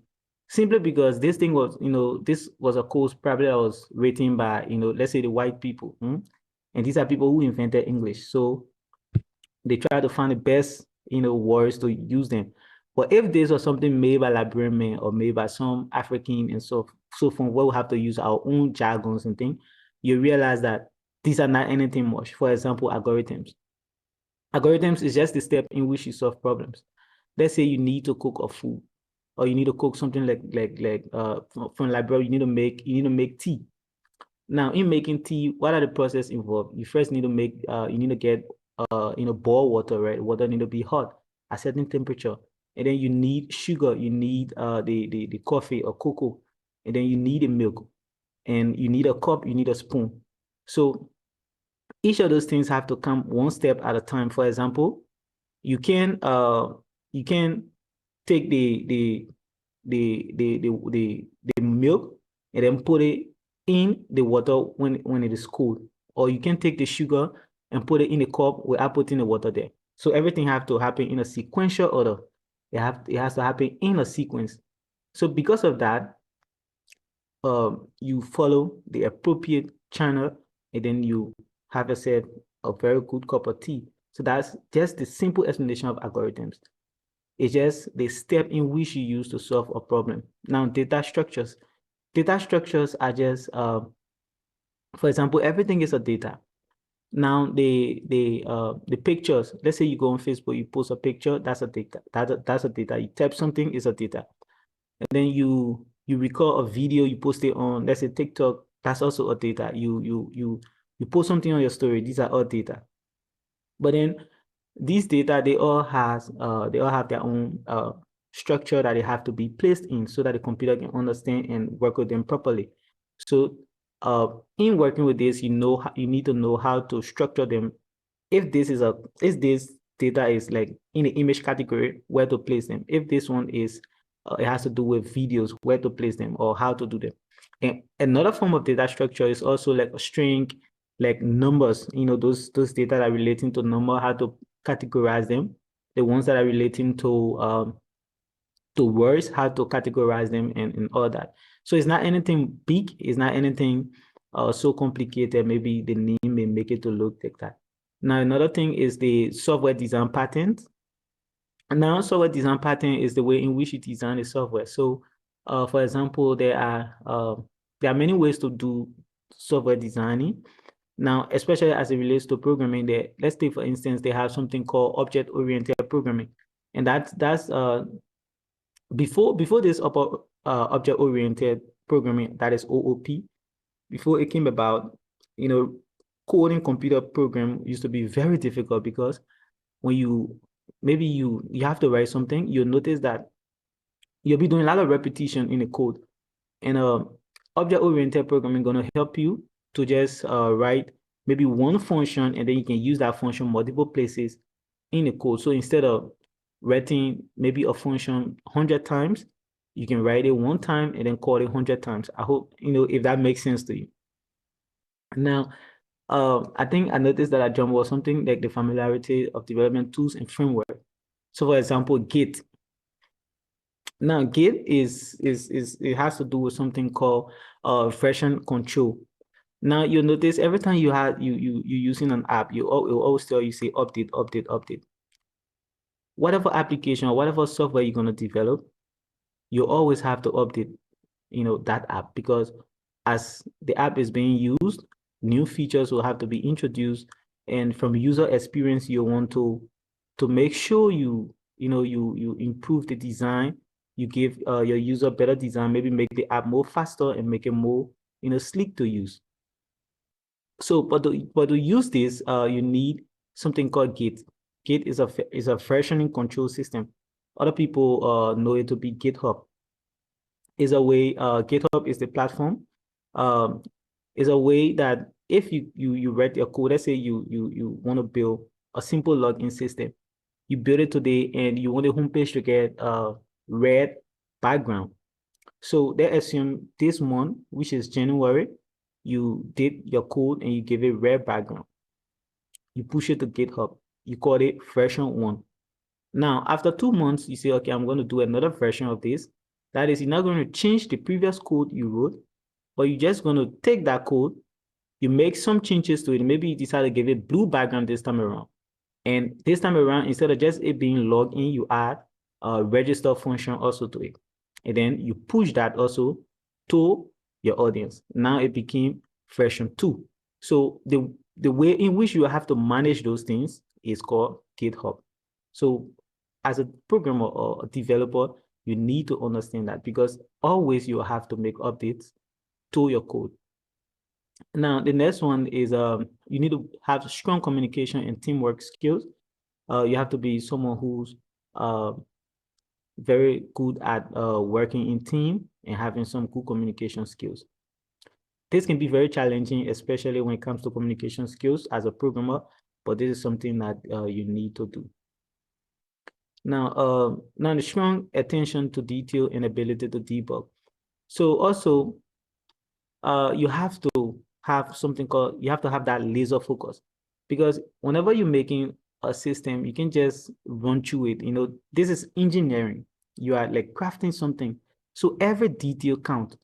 You just have to be so strong in being attentive to whatever detail of your application. Make sure that there are no error before you push the code to production. And then you should also be able to have the ability and adaptability to new technologies and work approach. So the fee of programming or software development or anything relating to computer as a whole is not static. Every time, this is technology, is always progressive. Every time there'll be new technology coming out, there'll be new way of doing things. There'll be even more advanced, tools being available. And in the market, those who are going to hire you will always be looking for the advanced way. Everybody want the advanced thing. So they always look for, people want the tools that are more advanced and like they're going to spend less time on, if that makes sense to you. So you have to be someone with that strong ability to always be willing to adapt to new technology and have a very good approach to work. Now, let's proceed. 9 important things that all programmers should know. 1, I mentioned data structure and algorithm, source control, which is GitHub and all that. Now you need a text editor or maybe a code editor somewhere to write your code. And you need to have understanding of database and SQL and all that. Now, Unix or Linux operating system, you also need to get some working knowledge of that. And then you need to understand Microsoft Excel. And then at least one programming language you need to know for starting sake. You need to know one programming language for starting sake. And then number 8 is, some basic networking skills.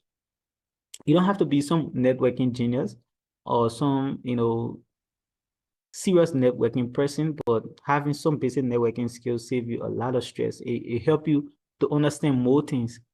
And this is one of the things I found interesting about this field of computer programming. If you learn one thing, and then the more you spend in it, the more you're going to understand that everything are just related to each other. So it becomes easier for you to understand the other ones. Now, API development. This is a way in which when you make a software, you want to create a way that your software can talk to another software. It's just the basis of API development. Now, this is the basic knowledge that all programmers should understand. Now, on the screen here, you're going to see data types and you're going to see others. There are many programming languages. Like they have Python, Ruby on Rails, Golang, Dart, JavaScript, PHP, and all that. All those things, everything you see on the screen here, they all have that. So as a programmer, once you understand and master these things to your fingertip, like you understand strings, you understand int, you understand double, you understand arrays, object, booleans, and variables, functions, classes, loops, or conditional statements. If you understand these things very well, it takes you less time in learning about new programming language. So the programming language, they are all connected.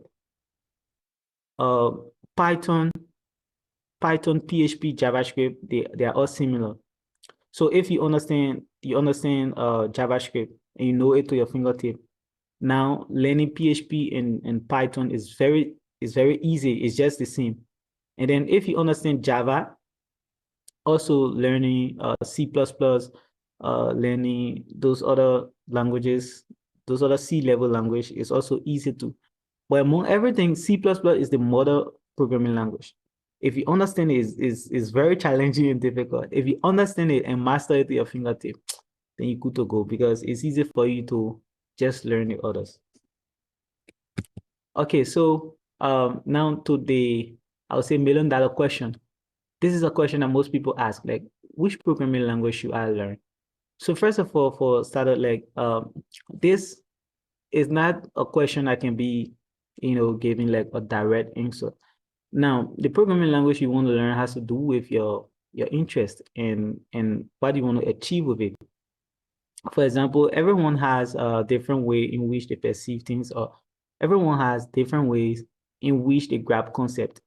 For example, I personally might find Python very easy to understand. And then someone else might find even C++ very easy to understand. So it has to do with what your interest lies. But from my recommendation, Python is a high-level language, but then one of the easiest to learn because the language, the syntax of Python, they are similar to English. You don't have to do, there are not much characters and things in it, so easy to understand. Next is JavaScript. JavaScript is very popular, and there are a lot of jobs for it. And the demand for JavaScript developers is very high because there are a lot of things now JavaScript can be used to accomplish. Now, C# is a modern and object-oriented language that is widely used for Windows desktop development and mobile app development using Xamarin. Java also is popular because it's general purpose, meaning you can use Java language to build anything. And then Scratch. Scratch is a visual programming language designed for children and beginners, and it's easy to use because it's a drag and drop interface. So it can allow you to create interactive programs and games. Okay, so this is where we take a pause and ask for question before we draw the curtains. Okay, ladies and gentlemen, thank you guys for listening, and thanks so much to our speaker for that wonderful presentation. I have one question here from Zoom. Joseph is asking, Joseph J. Dolo, okay, what is the major difference between web developer and programmer? Taking into consideration the various language listed in the slides. Okay, web developer and a programmer. So web development in itself is just developing for the web. So if you develop anything for the web, you're a web developer. Programmer, in short, is the same. So it's just the context. It's just the context in which you're gonna be doing your field. If you are a programmer and you use your programming skill to develop for the web, you are also called a web developer. You know. And then if you are a programmer, you use your programming skill to develop for mobile application, they call you app developer, just like that. So it's nothing different. Okay, thank you so much. If there's any question, you guys send in your questions. If not, then we can get a parting statement from our speaker. Ask a question. Okay, go ahead. Yeah, I actually like to thank the young man, like the facilitator or area that he's actually been great and informative. I've been following, but I would like to ask you, what are some like networking tools you would recommend for a web developer? Because you spoke about basic network knowledge, right? Yes, so like, yes, what are some basic networking tools and that you actually recommend for the web like a mere web developer, that sort of thing? Okay. So that's a brilliant question. So when I mentioned you have to have some working knowledge of networking, it's not necessarily in a way that you're gonna need some tools to really work with. So I was actually referring to let's say there's the concept of how your app is going to connect to the internet. So you need to understand that working progress. I mean that working process, like know what let's say understand the concept of bandwidth. How many people are going to be using your app at a particular time, and how many the traffic you're going to get. So based on that, you know how to structure your database for scalability, in a sense that you understand, okay, if my app going to receive this amount of traffic, I need a way that when I structure my database, it won't be expensive that user going to be fetching records so that my app will be slow. So these are the kind of things that that I was referring to. But also, if you need tools, you can just talk more to, maybe you have interest in talking much or understanding much about networking, and then that is something that Orlando can speak much to. Yeah, maybe when I have the time tomorrow or the day after, I will talk about networking. Don't worry. So guys, if another question you have,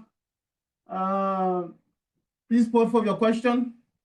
If not, we can just get a parting statement from our speaker until we take our attendance for today and call it a day. Okay. Yes, I'm still here listening. You can just be taking your parting statement. Okay, there's a question here. Okay. What programming language do you suggest for mobile and wireless communication and computer networking? Mobile and wireless. Mobile and wireless communication. Now, the programming language. Right now, when it comes to mobile development, there is this thing called hybrid apps. Now, it has become so popular nowadays that most people or most companies looking forward to people doing it. So it's just a kind of app that you use, like you use one code and then you make an app that's going to run on both iOS and Android at the same time.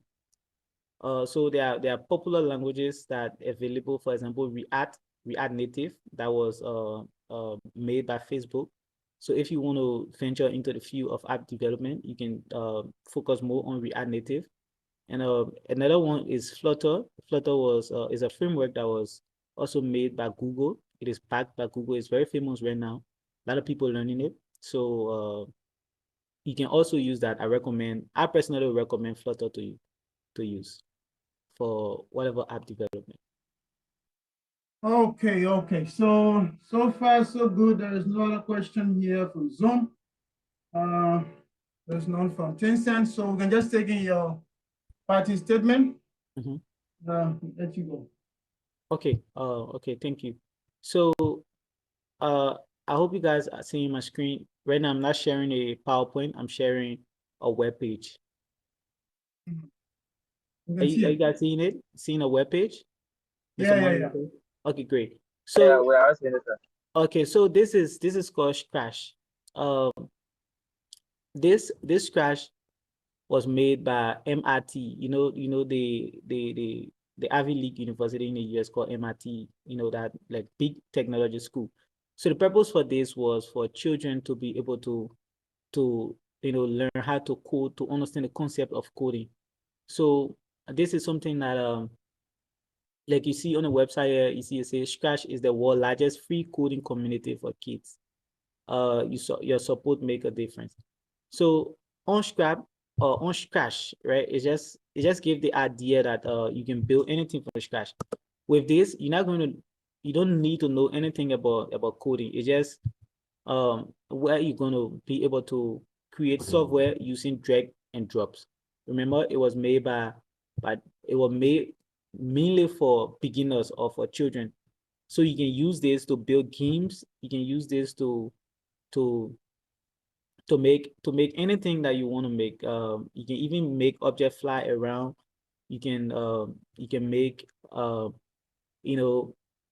you can add animation, you add text, and then you add music in the background and just create a whole game that other people can play, you can share around. It'll be more like an app. So this is something that it will help you greatly if you want to start a program, maybe to understand some concept of how programming works. So thank you all for listening. Now, this is where I draw the curtains for my presentation today. And thank you to TRT Network for the opportunity of having me here today. Thank you. Thank you so much. Thank you so much. And very Thank you, sir. Thank you so much. So like you talk about Scratch, if you check our WeChat channel and also the YouTube, I think I did a video on Scratch programming. There are a couple of videos that I have there on these channels. Just check them out and you can get started from there, as well as networking and everything. So guys, it's time for attendance. Eva, can you stop sharing? Or let me just do it from here.